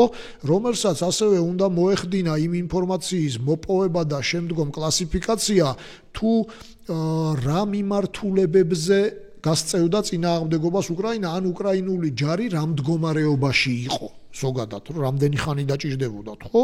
ჩავარდა ტოტალურად, ჩავარდა აბსოლუტურად. იმიტომ რომ აღმოჩნდა რომ 2 კვირაში უნდათ კიევში შესვლა, მერე სოსტიმელის დესანტი, ხო? ჩვეულებრივ ცნობილი ამბები, მერე ყველამ ვიხილეთ კოლონა როგორ გადაადგილდებოდა რუსული ტანკების საკმაოდ დაბალ დონეზე დავარდნილი ხარისხი ტანკების და საკმაოდ ადვილი სამიზნე უკრაინული ესე იგი დრონების, ხო, ბაირახტარების. რუსულმა დაზვერვამ ვერ შეძლო თავის მეგობარს თუ არ დავარქმევთ და პარტნიორს საკმაოდ ისე ლოიალურად განწყობილ სახელმწიფო თურქეთთან იმ ხელშეკრულების ჩაშლა, რომელმაც ფაქტიურად რუსული შეტევა შეაკავა ბაირახტარებზე მაქვს საუბარი, ხო, თქვენ გახსოვთ ომის პირველი თვეები, დრონებმა გადაწონეს, ესე იგი აბსოლუტურად ყველაფერი. ეს მეორე საკითხი. სამხედრო დაზვერვის ჩავარდა. საგარეო დაზვერვამ თუ მას ჰქონდა დავალებული თუ არა და FSB-მ ჩააგდო აბსოლუტურად და ვერ განსაზღვრა ევროპის და ამერიკის შეერთებული შტატების განწყობა, მათი პოზიცია დახმარებასთან და დიდი ბრიტანეთის, იმიტომ რომ ცალკე აქტორია, პოზიცია ვერ განსაზღვრა დახმარების მასშტაბი და ვერ გამოუთხარა ძირი ამ ურთიერთობას, იმიტომ როგორც მოგახსენეთ, რუსული დაზვერვის, ალბათ ზოგადად დაზვერვისაც, მაგრამ რუსული დაზვერვის ერთ-ერთი მიმართულება ძირგამომთხრელი საქმიანობაც არის. მე თუ ვიცი, რომ საფრანგეთი დაეხმარება უკრაინას ჩემი შეჭრის პირობებში, მანამდე სანამ შევიჭრები, ძირი უნდა გამოუთხარო საფრანგეთ-უკრაინის ურთიერთობას. არ ვიცი, როგორ უნდა გავაკეთო. შეიძლება ვინმე ფრანგი მოვკლა კიევში, შეიძლება გაზეთში სტატია გამოვაქვეყნო, რომ ზელენსკი მაკრონს აგინეებს, ან მის მეუღლესთან აქვს გარკვეული, ვთქვათ, მიმოწერა. არარეგლამენტირებული, ხო, უტრირებულად ვამბობ, მაგრამ ეს არის მათი საქმე და ისინი ამას აკეთებენ. მაგრამ ვერ გააკეთეს ამ შემთხვევაში და ჩავარდა FSB-ს შიდა კონდაზვერვითი მიმართულება, რომელსაც უნდა სწოდნოდა რუსული ჯარის მდგომარეობა, უნდა სწოდნოდა რომელი ინფორმაცია სწორი იყო და რომელი ინფორმაცია სწორი არ იყო და მესამე და ძალიან მნიშვნელოვანი, უნდა გაენეიტრალებინა უკრაინის ჯაშუშები საკუთარ ქვეყანაში. უკრაინის ჯაშუშებმა იმდენი მოახერხეს, რომ ომიდან მესამე წელს ჩაუტარეს კლასიკა, ეს აბლაბუდას ქსელი, რომელიც აი მოსადს რომ შეშურდება, ისეთი ღონისძიება. ახლა არ ვიცი ფილმებში ეგ როგორ ხდება, მაგრამ მასშტაბებით წარმოუდგენელი რაღაცა. ეგ ხო უნდა მოახერხო, რომ ტრის ქვეყანაში, სადაც რომელმაც შენი ენა იცის, ანუ უადვილდება შენი მოსმენა და ყველანაირი ღონისძიებების ჩატარება და შენ ომის პირობებში იმყოფები, იქ შეიყვანო გარკვეული ეს ჯგუფები, მათი შენიღბვა და მასკიროვკა განახორციელო, შემდგომ ამ შენიღბვისა გააქტიურო, ერთი დღე ჩაუვარდათ, იმიტომ რომ დათვრნენ რუსი ოპერატორები, ხო, რომელიღაც დიდი ზეიმი იყო, მე მგონი 9 მაისი იყო, 9 მაისს აპირებდნენ, კიდევ გააკეთო განმეორებით, ანუ მაგ ჩავარდნის მერე კიდევ რო ახერხებ, ეგ საერთოდ იმის მოშვებულობის ხარისხს რამდენად ის. ეს ერთი და მეორე კურსკში შეჭრა. კურსკში შეჭრა ვერ დათვალა რუსეთის სპეცსამსახურმა, რომელმაც ფაქტიურად რუსეთის შეტევა, აი ბოლო სასოწარკვეთილი უკვე, ხო, რომ იმ საზღვრამდე გავიდნენ, რითაც მოლაპარაკების მაგიდად დასხდებიან,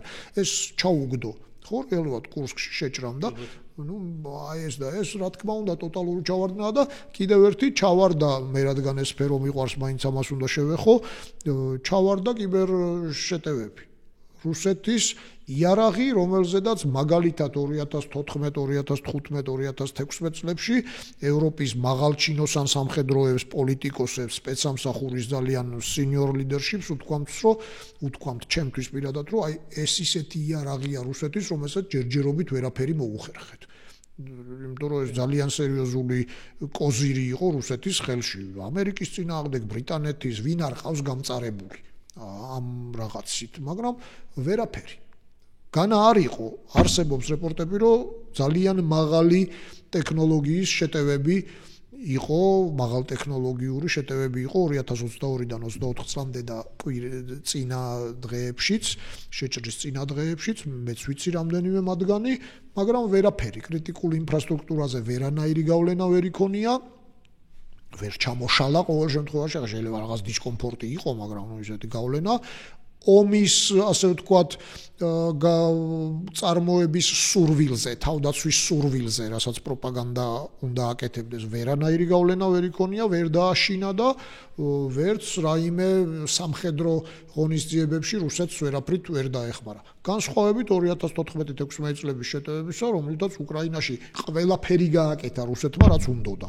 დაწყებული ელექტროენერგიის მიწოდების ჩამოშლით, დამთავრებული სამხედროებისთვის SMS-ების დაგზავნით და დემორალიზაციით და ჩვენ მაგ დროს ძალიან აქტიურად ურთიერთობდით უკრაინასთან. მე პირადად ზუსტად ამ მოვლენების დროს და მერე ვიყავი რამდენჯერმე უკრაინაში და ზუსტად ვიცი რომ 2014-16 წლებში საშინელება დამართეს კიბერფრონტზე. და მსოფლიო ძალიან შეშინებული იყო, იმიტომ რომ მას რომ გადაეწყვიტა პუტინს ეს იარაღი გამოეყენებინა სხვაგან, მსოფლიო ვერაფერს ვერ უპირისპირებდა. ასეთი აღქმა არსებობდა.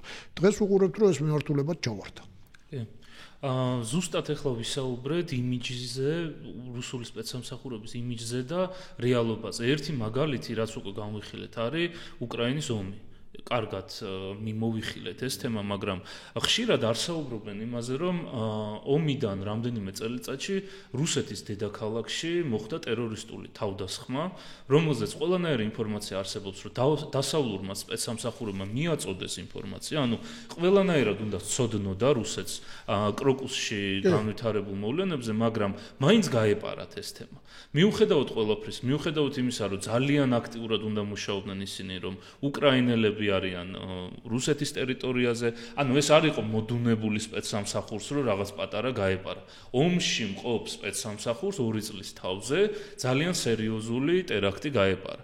თავიდანვე პუტინმა დააბრალა ეს უკრაინელებს, მაგრამ აღმოჩნდა, რომ უკრაინელები თვითონაც რუსეთის სპეცსამსახურებმაც ვერ იპოვეს დღემდე კონკრეტული რაღაც ისეთი ფაქტი, რომ გამოეტანათ პროპაგანდისთვისაც კი, რომ იმიტომაც მოკვდა მაგაზე საუბარი. საუბარი მოკვდა ძალიან მალე, 1 წლის თავზე მე ბორტნიკოვმა თქვა, რომ ჩვენო რაღაც კვალს მივაგენით რაღაცა, მაგრამ ეს ვალის მოხდის მიმართულებით.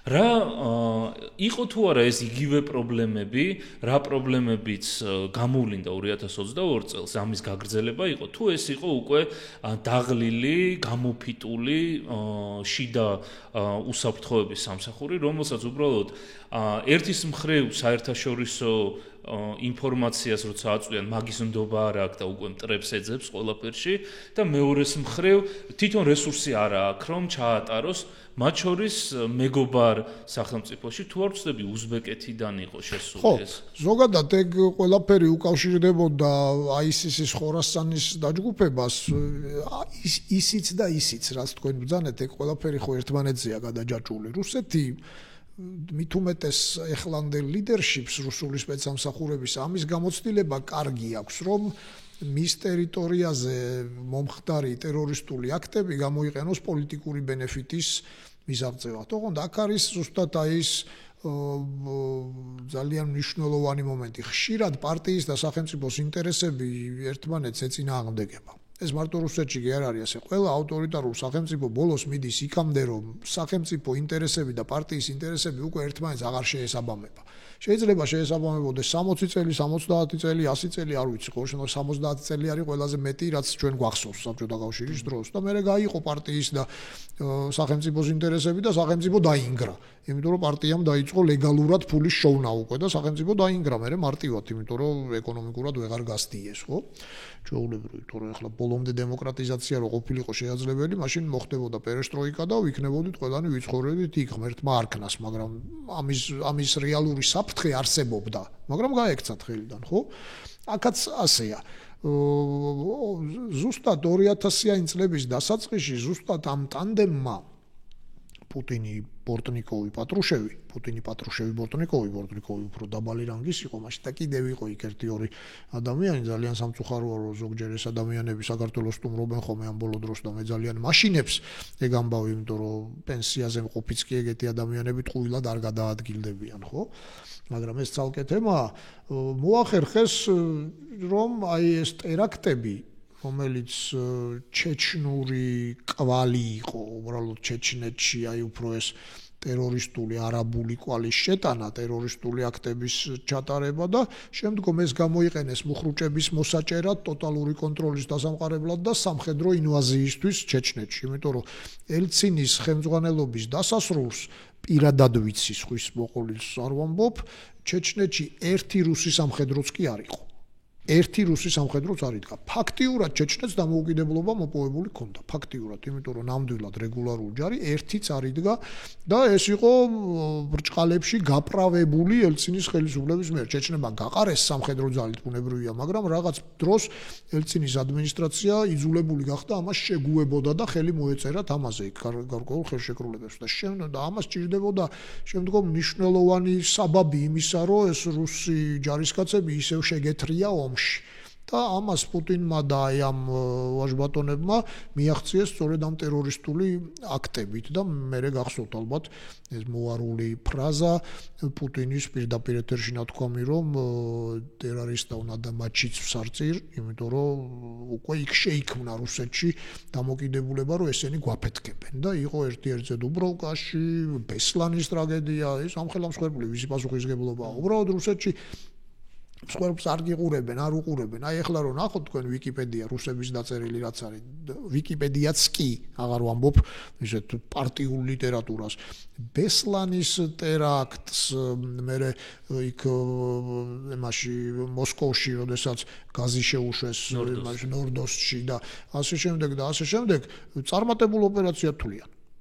და გაკვირთ წერია იქ რომ მაგრამ აი ახლა ხანს ვკითხულობდი ზუსტად ერთ-ერთ ასეთს ამომივარდა, მაგრამ იქო ვერ მოხდაო იმის გათვლაო, ისიც კი არ წერია რომ ვინმე ვერ გათვალა ოპერაციის ხელმძღვანელობა, ვერ მოხდა გათვლაო რომ დასუსტებული და ნაშიმშილები მძევლებიო გაზის ამ დოზას ვერ აიტანდნენ და სამწუხაროდ დაიღუპნენ 300 თუ 400 კაცი დაიღუპა იქ თუ მეტი არ შეიძლება 500-მდე. ბესლანში ხო საერთოდ ბავშვები დაიღუპნენ. აი ამასაც კი ამ სხვებს ზუსტად იგივე სურათია უკრაინაში ახლა ტრამპი რო იძახის ყვილს კი არ იძახის კაცო დღეში მე მგონი 1000 კაცი უკდებათ. არ დაგიდევთ რუსეთი ამ სხვერპს წავა და ქურქებით 0-9-ით ან რაღაცით იმის მშობლებს ხო პელმენები ხო აღარ ვახსენე კიდე კარგი რომ თქვენ თქვით ხო პელმენებით და ესეთი რაღაცები ძალიან ხო ნიშანდობლ შეიძლება ქმარი ხო ან რაღაც გამოიტირო შვილი მანქანით სასაფლაოზე თვითონ პრიგოჟინი აძლევდა ხო ესეთი ფაქტებიც იყო.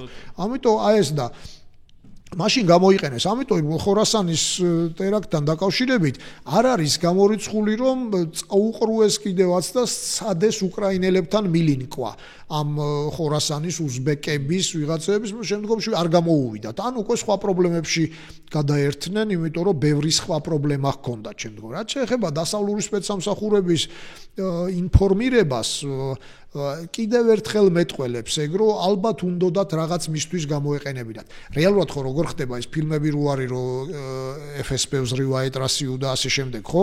ესეთი რაღაც რო რეალურად ის ხო არ არის რომ მართლა თვითონ გეგმავენ. რეალურად ასეთი მისწრაფება არსებობს, ტერორისტები აპირებენ ამის გაკეთებას, მე ვითვლი რომ კარგი იქნება თუ გააკეთებენ. ახლა დემოკრატიულ საზოგადოებაში ამის გამო თავს მოგაჭრიან როგორ შეიძლება ხო ეს გაგეპაროს თქვა, მაგრამ იქ შეიძლება, იმიტომ რომ მიუშვა აკონტროლო, შეიძლება შეამცირო სხვერპლის რაოდენობა, ახლა მაგათ ეგეც დიდად არ ადარდებთ, ყოველგვარი ზიზღის გარეშე უბრალოდ ასეთი სახელმწიფოა, თუ სახელმწიფო ინტერესები ამას ითვალისწინებს, ოღონდ სახელმწიფო ინტერესები არის პარტიული ინტერესები. ამ შემთხვევაში კონკრეტულად პუტინის კლანის იქ პარტიაც აღარ არის უკვე სადმე გაგიგიათ რომ იძინა ერასიას რამე დიდი წონა კონდეს, აი კომპარტია ქუხდა საბჭოთა კავშირში. იძინა ერასიას არაფერი წონა აქვს, პუტინია იძინა ერასიას წონა და ახლა მედვედევს რა წონა აქვს ხვდებით ხო მისივე განცხადებებით. ამიტომ სავარაუდოდ მიუშვეს, მაგრამ რაშიც მოახერხეს გამოყენება 2000 წელს, 2001 წელს, 2002 წელს, მერე ჩეჩნეთი გადაეხნათ ფაქტიურად გამანადგურებლებით ბომბეს და კინაღამ საქართველოს შემოიჭრნენ, მან მერე საქართველოს სასახელოთაც უნდა ითქვას 1-2 სიტყვა, თუ მოვასწრებთ და დროში ჩავეტევით და აი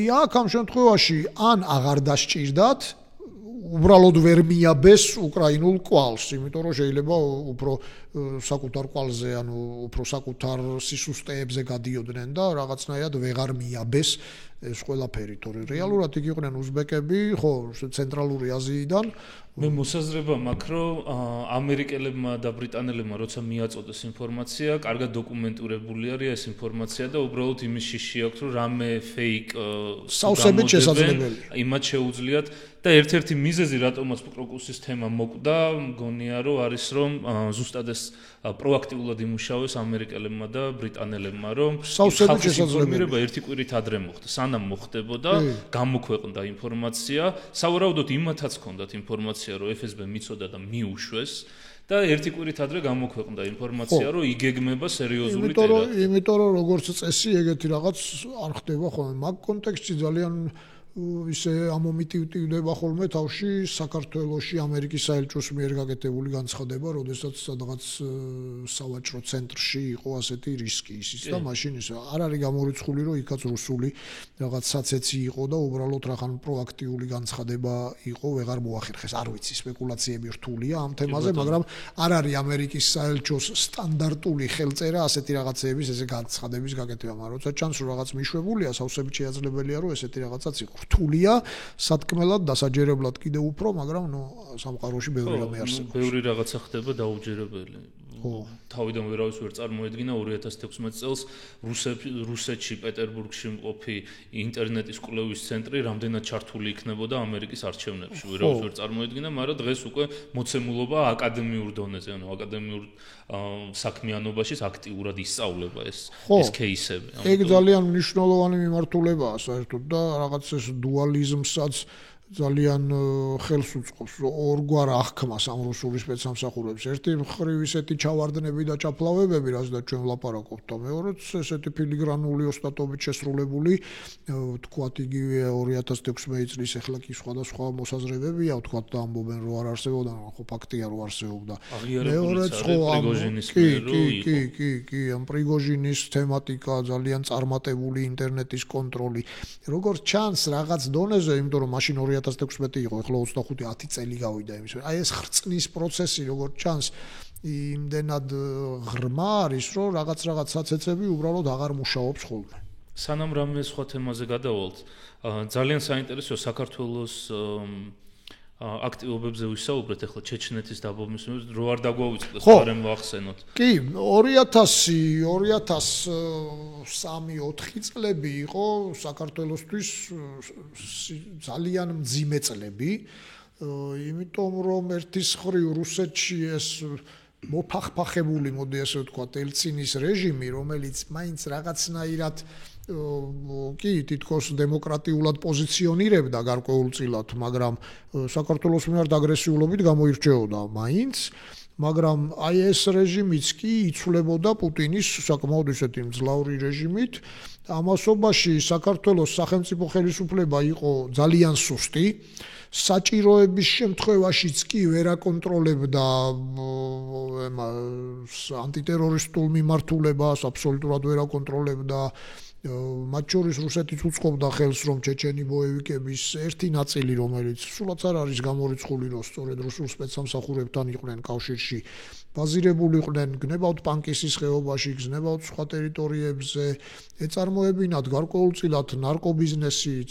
არ არის გამორიცხული, რომ ეს რუსული სპეცსამსახურის გეგმილი ოპერაციაც იყო, ახლა რაღაცაზე მიმიწვდება ხელი, რაღაცაზე არ მიმიწვდება, რაღაცაზე რაზეც მიმიწვდება საუბარი არ შეიძლება, ამიტომ დაუშვათ, რომ ეს იყო მოცემულობა, ხო?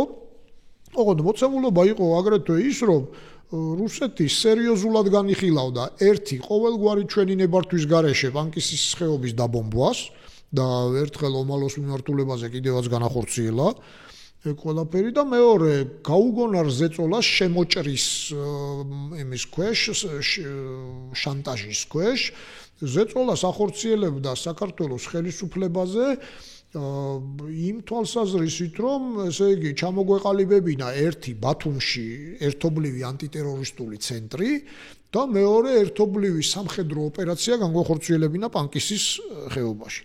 ჩათვალეთ, რომ ორივე ეს ღონისძიება იქნებოდა საქართველოს სახელმწიფოს დასასრული, ცალ-ცალკე და ერთად აღებული ხომ მით უმეტეს საქართველოს ხსენებაც არ იქნებოდა, იმიტომ რომ ბათუმში ახლა შეიძლება ახალგაზრდა მსმენელს არ ახსოვდეს რა ხდებოდა, მაგრამ მაშინ იყო რუსეთის გენერლის FSB-ს გენერლის თუ KGB-ს გენერლის ასლან აბაშიძის რეჟიმი ძალიან მარტივად და იქ რუსული ანტიტერორისტული ცენტრის ბაზირება კი ამბობდნენ რომ ერთობლივი, მაგრამ ნორვეგი ერთობლივი ხო? რუსეთთან ერთობლივი, ვიცი ჩვენ ხო სახელმწიფოც ჰქონდა ერთობლივი, მაგრამ სინამდვილეში რუსეთის იმპერია იყო.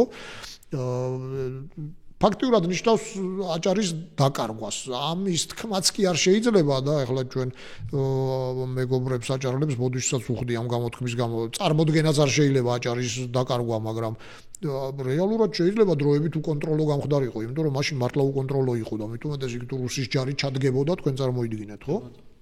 ეგერთი და მეორე პანკისში ახლა ოპერაციის განხორციელება ნიშნავდა ჯერ ერთი რომ ჩრდილო კავკასიასთან და ზოგადად კავკასიაში საქართველოს ყველა ურთიერთობა მოესპობოდა და სამოქალაქო ომში, ყოველ შემთხვევაში საკუთარ ტერიტორიაზე ომში ჩაეფლობოდა. სამოქალაქოს დავარქმევ თუ რამე პოლიტოლოგია არ ვიცი ეგ ამბები, მაგრამ საქართველოში გადმოიღვრებოდა ომი, რაც მიმდინარეობდა ჩეჩნეთში და თავის ტერორისტული აქტები და ასე შემდეგ ეს ყველაფერი თან არ დაგავიწყდეთ, ხდებოდა იმ ფონზე, როდესაც საქართველოს ხელისუფლება სუსტი იყო, კორუფცია ჭამდა, ერთადერთი სწორი მაშინ რაც ჰქონდა საგარეო ვექტორი.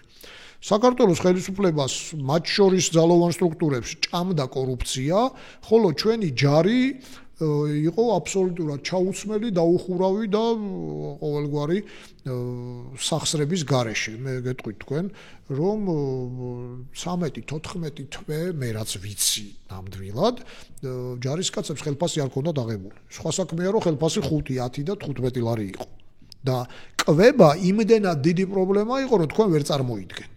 ჯარის გამოყვება იმდენად დიდი პრობლემა იყო, რომ თქვენ ვერ წარმოიდგენთ. ჯერ ერთი რისი შესყიდვა ხდებოდა კაცმა არ იცის, მერე იმაშიც ხელს ურევდნენ და ნახევარი, ასე ვთქვათ, ჯიბეებში მიდიოდა და შემდგომ მე მინახავს მაგალითად ხელმძღვანელები, რომლებსაც აი შემოწირულობის სახით წარმოიდგინეთ, როცა ვინმე სოფლის მკვიდრს გაუშვებდნენ შვებულებაში და ერთი ტომარა ლობიო მოქონდა, ან ორი ტომარა კარტოფილი, იმისთვის რომ იმ დღეს ეჭამა. მე მაქვს სამხედროებისგან მოსმენელი იმ პერიოდში, რომ პრემიის სახით აუღიათ 1 კილო ხორცი მაგალითად. იყო სამწუხაროდ. აღარ ვსაუბრობ ჩაცმა, დახურვა, ჰიგიენის შესაძლებლობა ყაზარმაში და აღარ ვსაუბრობ წვრთნაზე, მშიერმა ჯარისკაცმა რა უნდა წვრთნას, რა გაწვრთნა უნდა იყოს. მე მაგ თვითონ ნანახი ძალიან თემას არ გადაუხვიო, ფონი ჭალაში იდგა ერთ-ერთი რუსების მიერ დატოვებული სარაკეტო დანაყოფი და სამსახურებრივი მოვალეობის შესრულების მიზნით ორ კოლეგასთან ერთად მივედით იქ და კარებში დამხვდა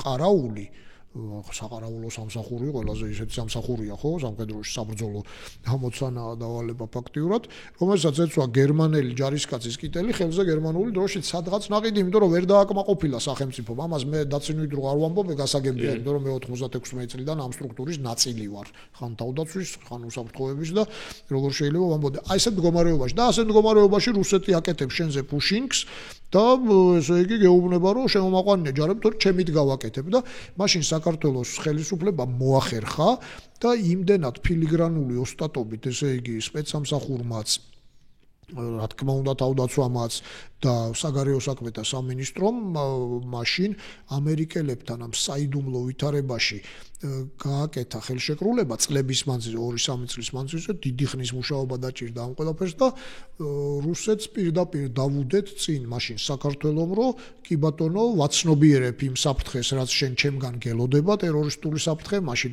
თან 11 სექტემბერი მოხდა და ამიტომ ვაფუძნებთ ამერიკულ წვრთნისა და აღჭურვის პროგრამას და მაშინ დადგა პირველმა ამერიკელმა სამხედრომ, ნუ ახლა არ გულისხმობ, შალიკაშვილი იყო მანამდე ნამყოფი და ესე დელეგაციებში იყვნენ, მაგრამ ოფიციალურად პირველმა სამხედრომ და პირველი ბატალიონები, 4 ბატალიონი გაიწვრთნა, მეორე თუ მესამე ბატალიონში უკვე ქალებიც იყვნენ, ჯარისკაცები, ქართველი სამხედროები, კომანდოს ბატალიონები გაიწვრთნა, ინსტრუქტორები ჩამოვიდნენ და იმდენად კარგად შესრულდა ეს ყველაფერი, რომ კადრებიც არის პუტინმა ვერაფერი საწინააღმდეგო ვერ თქვა, იმიტომ რუსეთს ჯერ კიდევ არ შესწევდა მაშინ ძალა ფინანსურად, რომ თქვა თვითონ შემოეთავაზებინა ეგ სერვისი, რომ ამერიკელებს ნუ გააწვრთნებინა, მე გავწვდით. აი მათი ეს ძალადობა, თქვა, რომ შენგან მე ტერორისტული საფრთხე მელოდება, გამოყენებული იქნა პოზიტიურად საქართველოსთვის, იმიტომ რომ ვეღარ თქვა, კი ბატონო, გელოდება, შენთან არ მინდა ანტიტერორისტული ცენტრი, ვერ ვაკეთებ რიგი მიზეზების გამო, მაგრამ აი ამერიკელები მეხმარებიან და მე ამ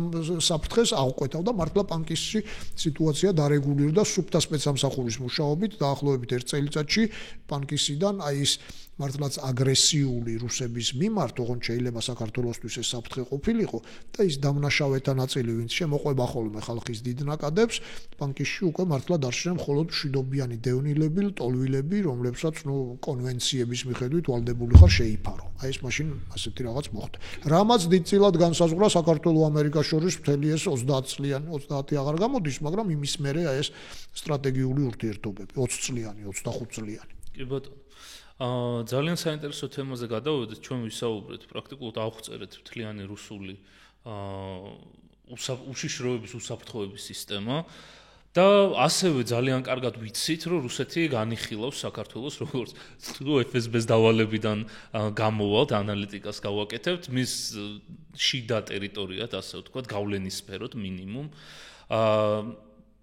იმ პერიოდში, რაც საბჭოთა კავშირი დაიშალა, რა კეთდება საქართველოში, რა გაკეთდა იმ მიმართულებით, რომ ჩვენი უსაფრთხოების, უშიშროების სადაზვერო სამსახურები მოემზადოს იმ საფრთხისთვის, განსაკუთრებით ბოლო პერიოდში, როდესაც უკვე უშუალოდ ომში არის რუსეთი და მოდუნებული საერთოდ არ არის, ანუ უფრო აქტიურად ახორციელებს სხვადასხვა მიმართულებებს. რა კეთდება ჩვენი მხრიდან საქართველოში იმ საფრთხის თავიდან ასარიდებლად, რა საფრთხეც აშკარად გვემუქრება ჩვენ. ხო, რამდენიმე ეტაპად უნდა დავყოთ, ალბათ ეგ რეალობა, იმიტომ რომ დაწყებული იმ 2001 წლიდან თუ ესე ავიღებთ პირველი სამხედრო შემოსვლის შემდგომ საქართველოს და შეერთებულ შტატებს, იმიტომ შეერთებული შტატები არის ყველაზე ძლიერი სახელმწიფო, რომელსაც შეუძლია ჩვენი დახმარება, ხო? მე არ ვაკნინებ არც გერმანიის როლს, არც დიდი ბრიტანეთის როლს, ხა კიბერუსაფრთხოებაში ესტონეთის როლი მნიშვნელოვანია, მიუხედავად იმისა, რომ ჩვენზე პატარა სახელმწიფოა, მაგრამ სამხედრო თვალსაზრისით, სპეცსამსახურების თვალსაზრისით შეერთებულ შტატებს აქვს ყველაზე ძლიერი ძალები, საშუალებები, ექსპერტიზაც და ფინანსებიც, ხო? თუ ასე დავარქვეთ. ამიტომ ერთი წუთით არ შეწყვეტილა აი ეს თანამშრომლობა და ჩვენ უსაფრთხოების იმღები ქვეყნიდან ნელ-ნელა გადავიქეცით უსაფრთხოების პროვაიდერად მხარდამხარ, იმიტომ რომ მე მახსოვს მაგალითად ზოგიერთი პროექტები, სადაც ჩვენ თანაბარ პარტნიორობას უწევდით შეერთებულ შტატებს და ეს არ ეხება მხოლოდ ავღანეთში ჩვენ ISAF მისიას სამხედრო კომპონენტს. რა თქმა უნდა, სამხედრო კომპონენტი ჩანს და ძალიან გმირული ისტორია დაიწერა იმ წლებში ქართველი მშვიდობის მყოფელების მიერ, მაგრამ იგივე ვრცელდება სპეცსამსახურებზეც, მათ შორის სადაზვერვო მიმართულებითაც უბრალოდ ამ თემებზე საუბარი ღიად არ არის მიზანშეწონილი, იმიტომ რომ ეს პროექტები ახლაც ongoing არის, ხო, მოქმედი პროექტებია და ასე შემდეგ. ნამდვილად შავიერა საქართველოს სპეცსამსახურების დროს ალბათ დადგა მას შემდეგ, რაც აი ეს სტრატეგიული პარტნიორობა შეჩერებულია, მოდი ესეთი რბილი გამოთქმა გამოვიყენოთ იმის იმედით, რომ განახლდება ბუნებრივია მალე, იმიტომ რომ კომუნიკაციის ის დონე, რაც დღეს ჩვენ სახელმწიფო უწყებებს აქვთ ჩვენს სტრატეგიულ პარტნიორებთან, ევროპის და ამერიკის შეერთებული შტატების ხელისუფლებებთან, ადმინისტრაციებთან გამორიცხავს თანამშრომლობას სპეცსამსახურებს შორის. როდესაც ამას ვსაუბრობ, შესაძლოა დაინტერესებული ადამიანი მომედავოს და თქვას, რომ აი გუშინ ხომ ერთად დავაკავეთ და ასე შემდეგ, ეს სხვა თანამშრომლობაა. წინასწარ დადგენილი დამნაშავის შენ ტერიტორიაზე დაკავება, ან შენ ტერიტორიაზე გაცილება და სხვა ქვეყანაში დაკავება, ამ ტიპის თანამშრომლობა ამერიკის შეერთებულ შტატებს შეიძლება ჰქონდეს რუსეთთან.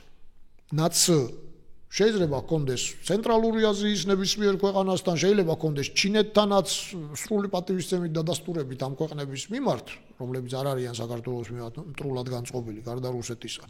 მაგრამ ეს არ არის თანამშრომლობის ის დონე, რომელიც ჩვენი სპეცსამსახურის, ასე ვთქვათ, განვითარებას უზრუნველყოფს. ამის საპირისპიროდ საქართველოს სპეცსამსახურის განვითარება, ტექნიკური აღჭურვა, ინფორმატიულ დონეზე ინფორმაციის გაცვლა, უამრავი პროექტი ერთობლივი ღონისძიებების ოპერაციის ნამდვილად იყო. მე დღეს არ მაქვს ინფორმაცია რა დონეზეა ეს ყველაფერი ამ წუთას, არ შეიძლება მქონდეს ამის შესახებ ინფორმაცია, ღია წყაროებში გავრცელებული მასალებით და ინფორმაციით ვფიქრობ, რომ ურთიერთობის ის დონე და ის ხარისხი, რაც სამწუხაროდ ბოლო 5 წლის მანძილზე გვაქვს, მხოლოდ და მხოლოდ უშვებს თანამშრომლობას აი იმ ფარგლებში, რომელიც მოგახსენეთ, ინფორმაციის მიწოდება ტერაქტთან დაკავშირებით პირობითად ხო, ნუ რაღაც ისეთი, რომელიც ახლა ცნობილი ნარკოვაჭარი გადაადგილდება, თქვა საქართველოს ტერიტორიაზე და დაგირეკავენ და გეტყვიან, რომ შენთან უნდა დავაკავოთ ფოთში, რა პრობლემაა. ეგეთი ურთიერთობა კიდევ ვიმეორებ ამერიკას და თქვა ვენესუელას შორისაც პირობითად შეიძლება არსებობდეს, მიუხედავად იმისა, რომ ხვალ შეიძლება რაკეტა ესროლოს იქაურ ადგილობრივ თქვა მადუროს რეჟიმს, ხო? ამიტომ ეგ არ არის რეალური. მაგდონეზე ურთიერთობა შეიძლება ტალიბანთანაც დაამყაროს, რო დაჭირდეს. ეს არის ექსტრემალურ ვითარებაში ურთიერთობა. მაგრამ ინფორმაციის მიმოცვლა, ერთმანეთის საიდუმლო ინფორმაციაზე დაშვება, ტექნიკური გარკვეული დახმარება, ხო? უახლესი ტექნოლოგიების გაცვლა, აღზრდა არ არსებობს სიკეთე, რომლითაც ჩვენ არ გვესარგებლოს, მე ამას გეუბნებით, მოყოლის არ გეუბნებით ნამდვილად ჩემ ზურგზე, რაც გადამიტანია, ეს სამწუხაროდ არ არსებობს. ეს რომ არ არსებობს, ეს ნიშნავს იმას, რომ ჩვენი აი ეს უმნიშვნელოვანესი მიმართულება არის დეპროფესიონალიზაციის საფრთხის ქვეშ, იმიტომ რომ მართალია იქ არიან ძალიან მაღალი რანგის პროფესიონალები და მე ყველა მათგანის წინაშე დიდი პატივისცემა მაქვს და მათი ხელმძღვანელი ვყოფილ ვარ, მათ ხელქვეითათაც მიმუშავია, ასე ვთქვათ და თითოეულ მათგანს ძალიან ვაფასებ, მაგრამ იცით რა შესაბამისი პირობების გარეშე ეს პროფესიონალიზმი ყოველთვის არ ვითარდება და იკლებს, იმიტომ რომ ეს ხო არ არის რაღაც ის რაც მთელი ცხოვრების მანძილზე უნდა ისწავლო, ხო? ესეთი რაღაცა არის. ამიტომ აი ეს ძალიან საფრთხის შემცველია, მით უმეტეს იმ ახალი გამოწვევების წინაშე, რისი სკოლაც საქართველოს უბრალოდ ვერ ექნება, გულისხმობ ხელოვნური ინტელექტის ახალ საფრთხეებს, კიბერსაკითხებს, ტექნოლოგიურ დაზვერვას, სატელიტებს, საქართველოს საკუთარი სატელიტი ხო ვერ ეყოლება. ხო? ისინი შენ მხოლოდ იმ პირობებში გენდობიან, თუ შენ იქნები მათი სტრატეგიული პარტნიორი. თუ რაიმე ტიპის ეჭვი არსებობს, რომ შენ შეიძლება შენი სამსახური ოფიციალურ დონეზე იყოს პენეტრირებული რუსეთის მხრიდან, თორე ახლა აგენტურას ვერავინ ვერ გამორიცხავს ვერსად, ხო, ჩავარდნა ყოველთვის არსებობს, მაშინ რა თქმა უნდა ისინი ახლა უახლეს ტექნოლოგიას ბუნებრივი არ გაგვიზიარებენ. ამიტომ ეს საფრთხე ბუნებრივია არსებობს და ეს ძალიან მნიშვნელოვანი საფრთხეა. ესეთი საფრთხე რომ არსებობს, ეს ამაზე ისიც მეტყველებს, რომ ბოლო რამდენიმე წლის მანძილზე საქართველოში ძალიან დამკვიდრდა რუსული პოსტულატები, რუსული დაზვერვის საყოველთაოდ აღიარებული პოსტულატები, რაზედაც უბრალოდ აი ინტერნეტის დასკროლვითაც შეგვიძლია ვიმსჯელოთ და რამაც ძალიან ცუდი როლი ითამაშა მათ შორის ჩვენი და დასავლეთის ურთიერთობებში. რა პოსტულატებზე არის საუბარი? აი მაგალითად ხო და ამ პოსტულატების კოორდინირებული გავრცელება მეტყველებს, რომ ეს არ არის შემთხვევითი რაღაც განწყობები, ეს არის კოორდინირებული მართული, საიდან შეიძლება ეს იყოს მართული, როგორც მსოფლიოს სხვა ქვეყნებში, ისე საქართველოში ეს არის მართული რუსეთისგან. მაგალითად ჩვენ უახლოესი 10 წლის მანძილზე ეს მონაკვეთი რო ავიღოთ, ხო, თქვათ, ან უფრო ნაკლები 8-7 წლის მანძილზე, ყოველდღიურად ვაკვირდებით, რომ მაგალითად ის რაც 8 წლის წინ ან 9 წლის წინ ან მაქსიმუმ 10 წლის წინ ლეგენდად იყო და შეიძლება 100 გამოკითხულიდან 9-ვარს დაეჯერებინა ერთ ადამიანსაც არა ხო 0.5-ს დაეჯერებინა ხო თუ შეიძლება საერთოდ ადამიანი გავყოთ დღეს შეიძლება 10-15 ადამიანს შეეროდეს რომ მაგალითად ომს აჩაღებს მსოფლიოში დასავლეთი რუსეთი კი მხოლოდ თავს იცავს ამ ყველაფრისგან მაგალითად მეორე პოსტულატი რომ დასავლური ლიბერალური წესრიგი მთელ მსოფლიოში ებრძვის ესე იგი ტრადიციებს და ამ ტრადიციებს და ჭეშმარიტ მართლმადიდებლობას იცავს ყველგან რუსეთი. ძალიან მარტივად ხო თქვენ წარმოგიდგენიათ 2016 წელს 10 ჭკუად მყოფელ ადამიანს შორის რამდენი შეიძლება ეს დაეჯერებინა, ეს არავის არ ჯეროდა, მაგრამ დღეს ჯერა ჩვენ კი ვამბობთ რომ რუსული პროპაგანდა არ მოქმედებს, მაგრამ სამწუხაროდ მუშაობს. მაგალითად, რამდენს ადამიანს შეიძლებოდა წარმოედგინა 10 წლის წინ რომ აშკარად პრორუსული განწყობის მქონე პარტია შესაძლოა პარლამენტში მოხვედრილიყო. შესაძლოა მოხვედრილიყო პარლამენტში. ან შეიძლება მთავრობის დაკომპლექტებაშიც მიიღო მონაწილეობა. ეს ხო წარმოუდგენელი იყო. დღეს აღარ არის წარმოუდგენელი, ხო?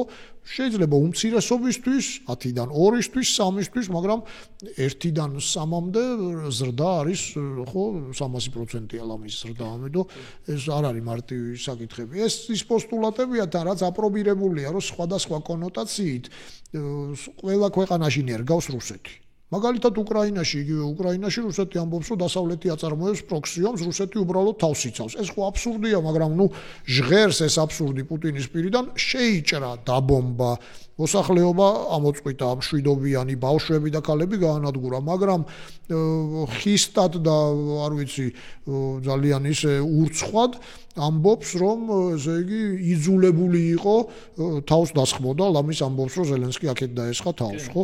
და დამკვიდრდა, ხო, საქართველოში მოსახლეობის შეიძლება 5, შეიძლება 10% ამბობს, რომ ომში ზელენსკია დამნაშავე. ხო არის, ხო 5% ძალიან ოპტიმისტური გათვლებით ვამბობ 5% შეიძლება მეტიც არის. ამბობს, რომ თქვა და ესეთი რაღაცეები. ამიტომ ეს ყველაფერი და შემდგომში ყველაზე მნიშვნელოვანი და მთავარი მიზანი შემდეგ, ხო, რაც იყო რუსეთის, ეს იყო საქართველოს და სტრატეგიულ პარტნიორებს შორის ურთიერთობის ძირის გამოთხრა. და საქართველოს და ევროპას შორის, საქართველოს და შეერთებულ შტატებს შორის ძირგამომთხრელი საქმიანობა. და ახლა ჩვენ დამდგარ შედეგებს თუ შევხედავთ, ჩანს რომ ამერიკასა და საქართველოს შორის შეჩერებულია სტრატეგიული პარტნიორობა, ხოლო საქართველოს და საქართველოს ევროკავშირისადმი მისწრაფება ასევე შეჩერებულია, ძალიან ოპტიმისტურად ისე თუ შეწყვეტილი არა, შეჩერებულია, ხო? ეხლა რა მნიშვნელობა აქვს მისი ბრალი იყო? და უშუალოდ ავიღოთ ისე ვის რომ იმათი ბრალი იყო. ანუ ძირის გამოთხრა შედგა ხო ამ ურთიერთობების პირდაპირ საბოტაჟი. კი ჩვენი ინტერესების წინააღმდეგ მოხდა ყველა რა თქმა უნდა. ხო, აი რა მნიშვნელობა აქვს, ხო, ახლა ბრიუსელი, მოსკოვივით გვექცევა, ისევ ის პოსტულატებია, მაგრამ დაუშვათ და ავიღოთ ეს როგორ დაუშვით ეს ყველა და ჩვენი დიპლომატია სად იყო. აი სწორედ ეს არის რუსული დაზვერვა ჩვენ ხო თავში თქვით ხო რომ ესე იგი ერთ-ერთი მიმართულება ზუსტად ეს გავლენების შექმნაა და გავლენაა პოლიტიკური პარტია გავლენაა ინტელიგენციის ერთ ნაწილში ის საუბარი რომ რა მოხდა თუ თქვათ რუსი სპორტსმენები აქ ჩამოვლენ რა მოხდა თუ თქვათ დოსტოევსკიში კი არ არის საქმე დოსტოევსკი ყველას უნდა კონდეს საკითხული ვისაც აინტერესებს და თუ ვინმეს რუსულად შეუძლია მისი საკითხვა უფრო მეტად გაიგებს ვიდრე ქართულად თუ კი ბატონო ეს არავისთვის არ არის უცხო მაგრამ რუსეთი თავის კულტურის მეშვეობით სწორედ რუსული დაზვერვა ახდენს ექსპანსიას ახლო ესე იგი სამეზობლოში მათ შორის საქართველოში და ეს არის საქართველოსთვის თორე ახლა ესე თუ ავიღებთ უტრირებულად კი კობზონი მომღერალი იყო მაგრამ ჩვენ ხო ვიცით რომ კობზონი მარტო მომღერალი არ იყო ხო ასეა ხო ლერმონტოვიც რომელიც იყო ძალიან კარგი პოეტი და მწერალი მისი ლექსები ბავშვობაში მეც მიყვარდა სინამდვილეში რუსული სამხედრო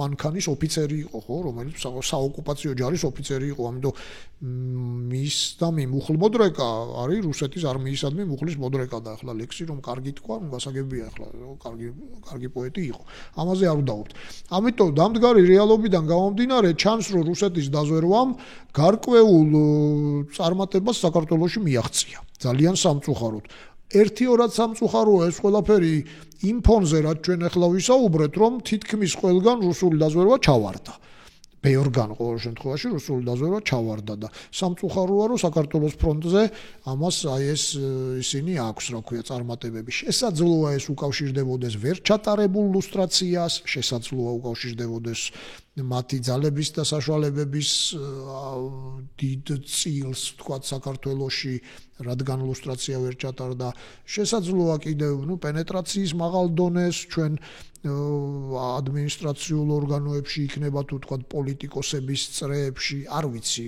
პირდაპირ რთულია განსაზღვრა ხო რა მოიტანა შესაძლოა ჩვენი მხრიდან საფრთხის ვერ დანახვას შეიძლება დროზე ადრე გადავწყვიტეთ რომ ჩვენ საქმეს დასავლეთი გააკეთებდა და რაღაც არ გავაკეთეთ მამ შორის მეც არ ავერიდები ამაზე პასუხისგებლობას მიუხედავად ჩემი პოზიციის ისტორისა იმიტომ რომ მეც 96-97 წლიდან სხვადასხვა რანგში და სხვადასხვა დონეზე ამ სისტემის ნაწილი ვიყავი მაგრამ აი დღეს რომ არის მომძლავრებული ისე არასდროს არ ყოფილა კი ბატონო ჩვენ ხშირად ვსაუბრობთ ხოლმე დეზინფორმაციაზე იმაზე ხელსაყრელი პირობები რუსული საინფორმაციო ოპერაციების გააკეთებისთვის, ჩატარებისთვის საქართველოში ჯერ არ ყოფილა აქამდე, იმიტომ რომ საზოგადოება დახლეჩილი არის.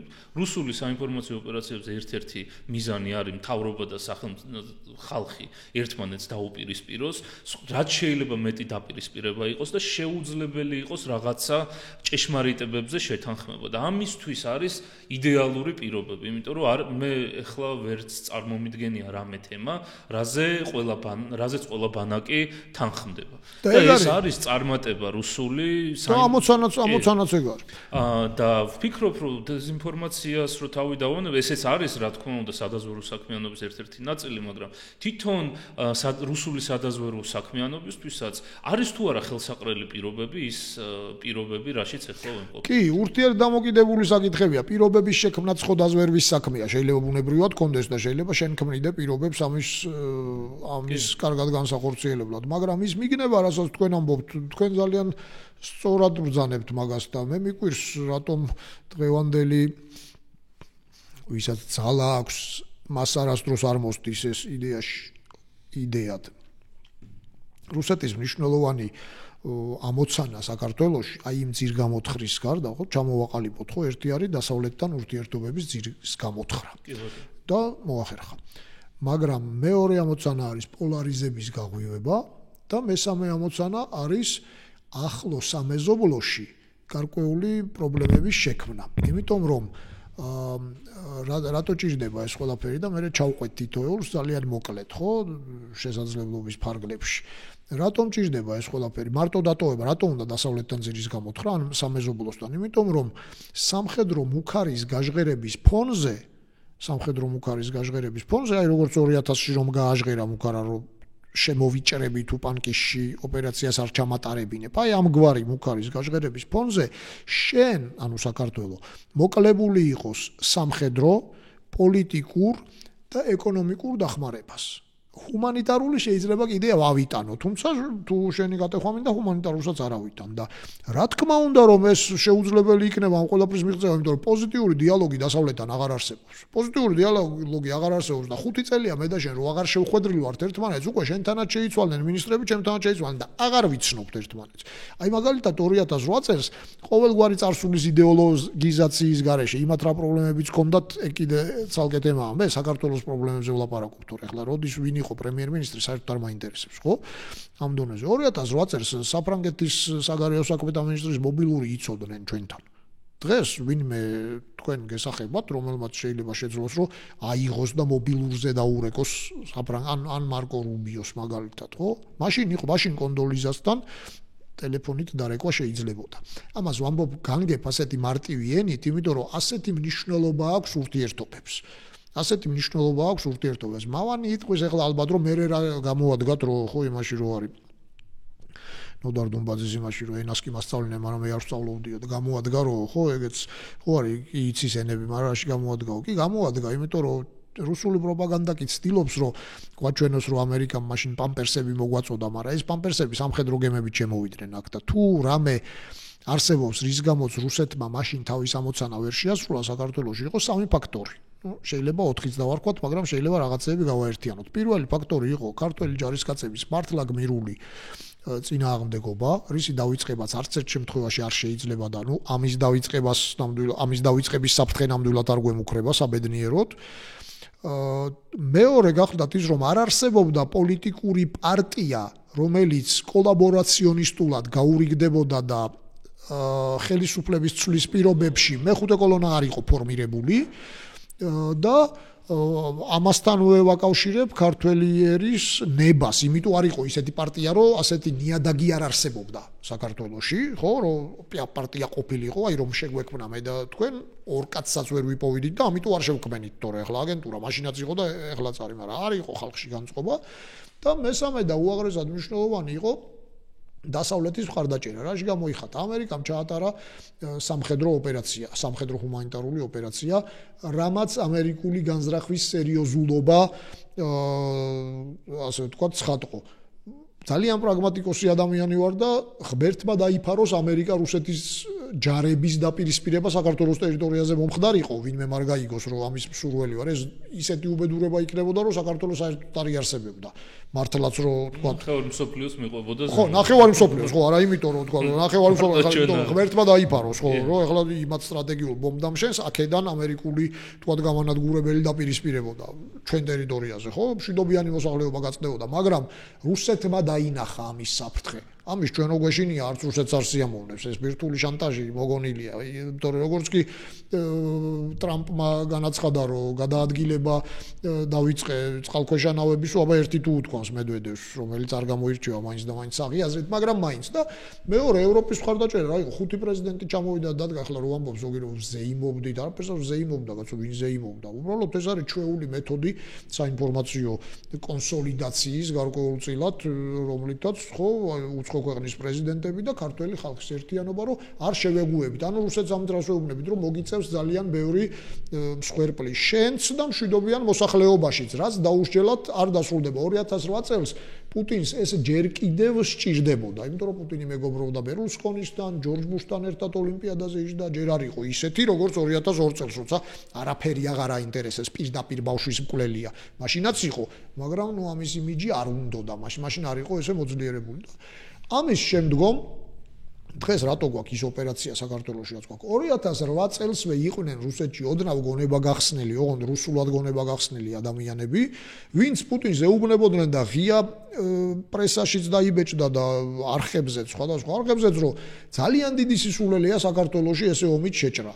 ჩავუსახოთ მათ იმედი, სიტყვასიტყვით გეუბნებით, ჩავუსახოთ მათ იმედი აფხაზეთის და ოსეთის ეგრეთ წოდებული სამხრეთ ოსეთის დაბრუნების, შევქმნათ იქ გარკვეული ეს მეგობრული ურთიერთობები და თვითონ მოგართმევენ საკუთარ დამოუკიდებლობას და დაიჯერა 2008 წელს პუტინმა ეს და სამწუხაროდ ჩვენ ვერ ვისწავლეთ რაღაც გაკვეთილები, სამწუხაროდ მან რაღაც გაკვეთილები რაღა მაინც და მაინც საქართველოს მიმართულებით მოუნდა, მაგრამ ისწავლა და უკვე შემდგომ აი ნაბიჯ იმ პერიოდის შემდგომ და ეხლა ზუსტად რა ხდება, ზუსტად იმ მესიჯის დაგვიბრუნებს აფხაზეთი, ვირას დაგიბრუნებს აფხაზეთი, მაშინ წაიღო ახლა ახალგაზრდებს შეიძლება არ ახსოვთ, როდესაც საქართველოს საერთოდ არანაირი მისწრაფებები არ ქონდა ევროატლანტიკური და ყველა მინისტრი, ყოველ შემთხვევაში ძალოვანი მინისტრები რუსეთიდან ინიშნებოდა. კგბ-ს მინისტრი უშიშროების მინისტრი იგორ გიორგაძე იყო, თავდაცვის მინისტრი რუსი გენერალი იყო და შინაგან საქმეთა მინისტრი შემდგომ რუსეთის უშიშროების საბჭოს წევრი იყო. კვირაიაზე მაქვს საუბარი და ვარდიკო ნადიბაიძეს. ეხლა ადამიანურად ვინ კარგია და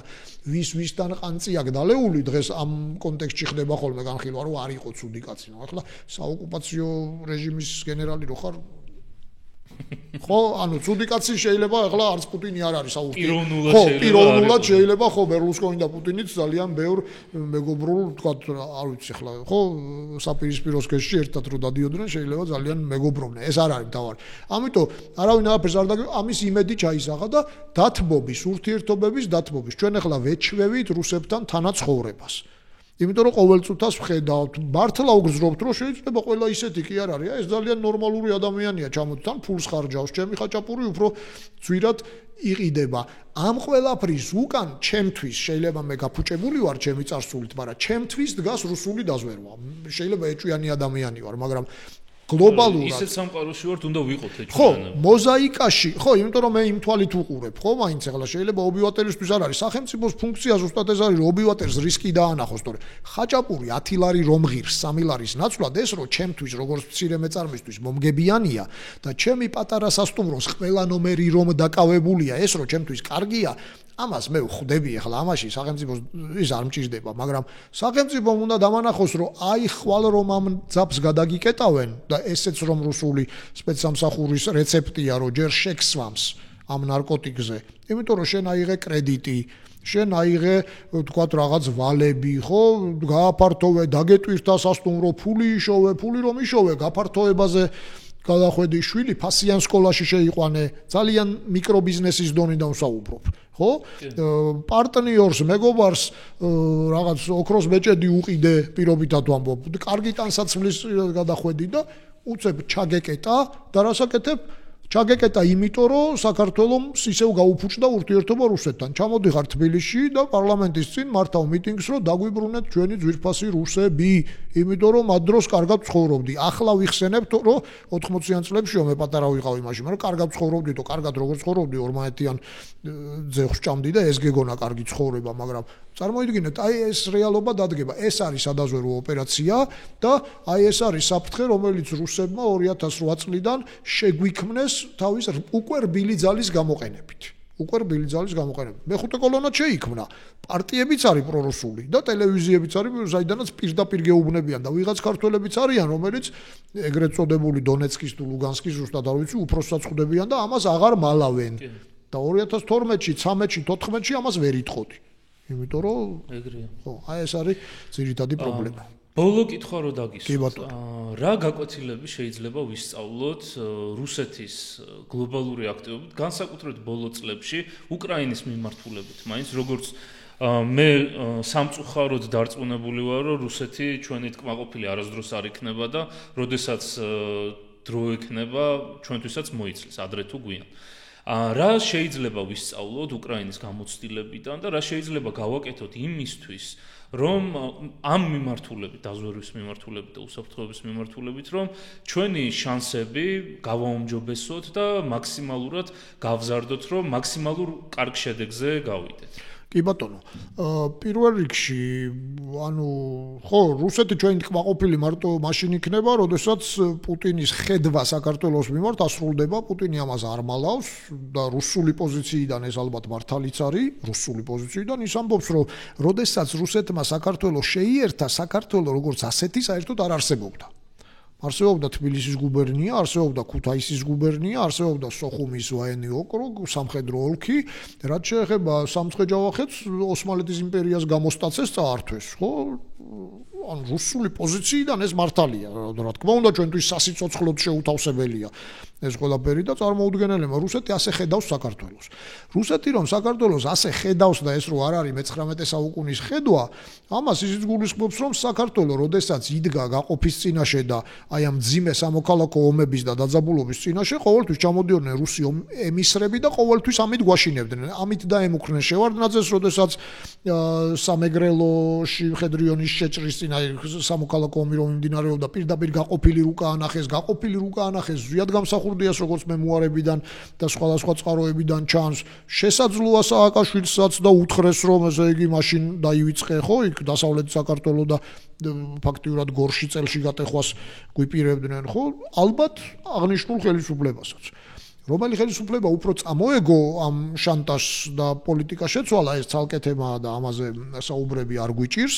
ნებისმიერ დროს შეგვიძლია, მაგრამ რა უნდა გავაკეთოთ ჩვენ, ხო, უკრაინის მაგალითად. პირველი რაც მაგალითი უნდა ავიღოთ, არ არის რუსული დაზვერვა ყოვლის შემძლე და რუსული სახელმწიფო აპარატი. მას უკავშირდება მას უპირისპირდება შედეგიანად ის პოლიტიკა, რომელიც პოლარიზაციას პოპს სახელმწიფოში. პოლარიზაცია არის რუსეთის ერთ-ერთი ძირითადი იარაღი.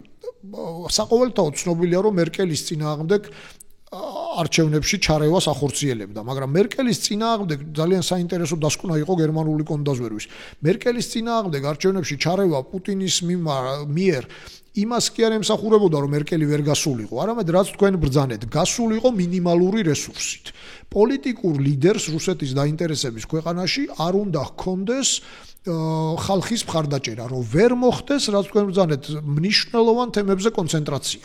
ვერასდროს ქართული საზოგადოება, აქეთ რო გადმოვიტანოთ, ვერ უნდა კონცენტრირდეს დეოკუპაციაზე. ვერასდროს ვერ უნდა კონცენტრირდეს აი ამ რეგიონებთან ურთიერთობის დალაგებაზე, ოღონდ სწორ დალაგებაზე, არ გულისხმობ დალაგებას, რომ ყველანი ერთად საბჭოთა კავშირში შევიდეთ, ან კონტრაბანდის გზით დავლაგდეთ, ხო, ახლა ერგნეთის ბაზრობის აღდგენა უნდა ზოგს არ არის სწორი. ხო, ეგ ჩემი აზრით, თუმცა მან შეიძლება სხვა მოსაზრებაც არსებობდეს. ამიტომ აი ესეთი რაღაცები, პოლარიზაცია უნდა მოისმოს. პოლარიზაცია როგორ უნდა მოისმოს? უნდა მოხდეს ამ მეხუთე კოლონაზე რაღაც ფსიქოლოგიური ზემოქმედების შემცირება, საინფორმაციო ნაკადების შემცირება, ხო? მარტო სტრატკომებში ჩაღვრილმა ფულმა არ მოიტანა შედეგი, იმიტომ რომ როდესაც სახელმწიფოს მიტაცება გარკვეულწილად როგორც დამდგარი შედეგი, ესე დადგა აღმოჩნდა, რომ სტრატკომებმა პირიქით ევროპული კურსის საწინააღმდეგოდ დაიწყეს მუშაობა, იმიტომ რომ მიხვდა რუსეთი, რომ მარტო გადატრიალებით, მარტო დივერსიებით კი არ ხერხდება რაღაცეები, არამედ დემოკრატიის სისუსტე უნდა გამოიყენო და დემოკრატიული არჩევნები უნდა გამოიყენო დემოკრატიის საწინააღმდეგოდ. არჩევნების გზით მოიყვანე შენი ძალა რა. არჩევნებს ისე კი ნუ გააყალბებ, როგორც აკეთებდა ჩაყრიდა ხოლმე ბიულეტენებს, ხო, ადრე და რაღაც. არა, გააყალბე ხალხის აზრი. ამის ოკუპაცია მოახდინე, ტვინის ოკუპაცია და ის ხალხი თვითონ მიცემს ხმას იმას, ვისაც გენ. როგორ მოახდინოთ ტვინის ოკუპაცია? ქვეყანაში სადაც 300,000 ლტოლვილია, რა თქმა უნდა, კარგია თუ ჩასახავ იმედს, რომ ამ შემთხვევაში აფხაზეთს დაგიბრუნებ. ოღონდ იმედი არ უნდა იყოს ისეთი, რომ მე რამე ვალდებულება აკიდოს ამ იმედმა, ხო? ისეთი გაკვრით იმედი ვიღაცამ თქვა სადღაც, მაგრამ ადამიანს სახში დაბრუნება უნდა 300,000 კიდე 300,000 აკეთყავს ახლობელი ნათესავი, ყველას გვინდა, ვის არ გვინდა, ხო? ყველა ვართ რაღაცით დაკავშირებული. ომი არ იყოს, ხო? ვის უნდა რომ ომი იყოს, არავის არ უნდა რომ ომი იყოს. ამიტომ ეს პოსტულატიც ძალიან ისე ვერაგულად შემოგდებული პოსტულატი, ხო?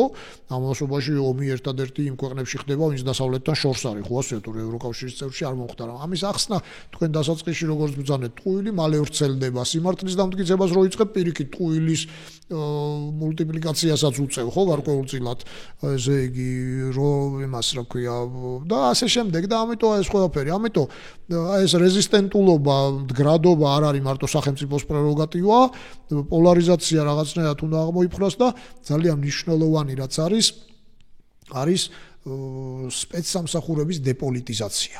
როგორც თელ ამ ჩვენ საუბარს ლეიტმოტივად გასდევს, თუ სპეცსამსახური არის პარტიულ ინტერესებს ემსახურება, ზოგჯერ პარტიული ინტერესი არის ხოლმე წინააღმდეგობაში მოდის სახელმწიფოს ინტერესისგან, სასიცოცხლო ინტერესისგან და ასეთ შემთხვევაში პრევალვირებს ყოველთვის პარტიული ინტერესი. რაც სხვადასხვა მარტო რუსული ფენომენი კი არ არის. ნახეთ, თუ ვინმეს უყვარს ეს თემატიკა და დიდხანს არ გავჩერდები ამაზე, როგორ მოხდა ნაცისტურ გერმანიაში ეს ყველაფერი. უაღრესად წარმატებული იყო გესტაპო, იმიტომ რომ შიდა მტრებს ავლენდა და პოლიტიკურ ინტერესს პარტიისას აკმაყოფილებდა, უაღრესად წარუმატებელი იყო გერმანული დაზვერვა. აბვერი სამხედრო დაზვერვაში გნებავთ თვითონ ეს პოლიტიკური დაზვერვა, ხო, თავის კანარისებით და შილინბერგებით და ყველათი, ვინც მე უბრალოდ ძველი საბჭოთა ფილმიდან სიმპათიურ პერსონაჟს მოჩანს.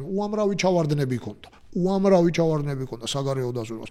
პოლიტიკური დაზვერვა იყო ყოველთვის გაძლიერებული, გესტაპო, ანუ კონტრდაზვერვა შიგნით, იმიტომ რომ პარტიას აინტერესებდა შიგნით გამოევლინა ვინმე ფულს ხوار უჭამდა, თქვა და ასე შემდეგ, ხო, ან პოლიტიკურად არასტაბილური ხوار იყო ვინმე. ის მაგრამ ვერ დაიცვა ამან სახელმწიფო, იმიტომ რომ გარედან შემოსულ სწორ ინფორმაციას ანალიზს არ უკეთებდნენ და გესტაპო ყოველთვის აწვდიდა იმ ინფორმაციას, რომელიც ჰიტლერს უნდოდა რომ მოესმინა. პირიქით, ვინც სხვაგვარად მოაზროვნა იყო, იმათ იჭერდა და აწამებდა, ხო, რეალურად. ამიტომ დაკარგა ამ კაცმა რეალობა და შეიძლება მაგის გარეშეც მომხდარიყო კოლაფსი, მაგრამ ყოველ შემთხვევაში ეს ერთ-ერთი წარმმართველი იყო.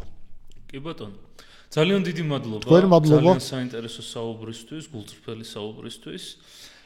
ჩვენ კი შევხვდებით შემდეგ სამშაბათს ისევ 8 საათზე, მანამდე კი გთხოვთ გამოიწეროთ ჩვენი YouTube-ის არხი, აქტიუროთ კომენტარებში და მოიწონოთ ჩვენი ვიდეოები. დიდი მადლობა რომ გვიყურეთ.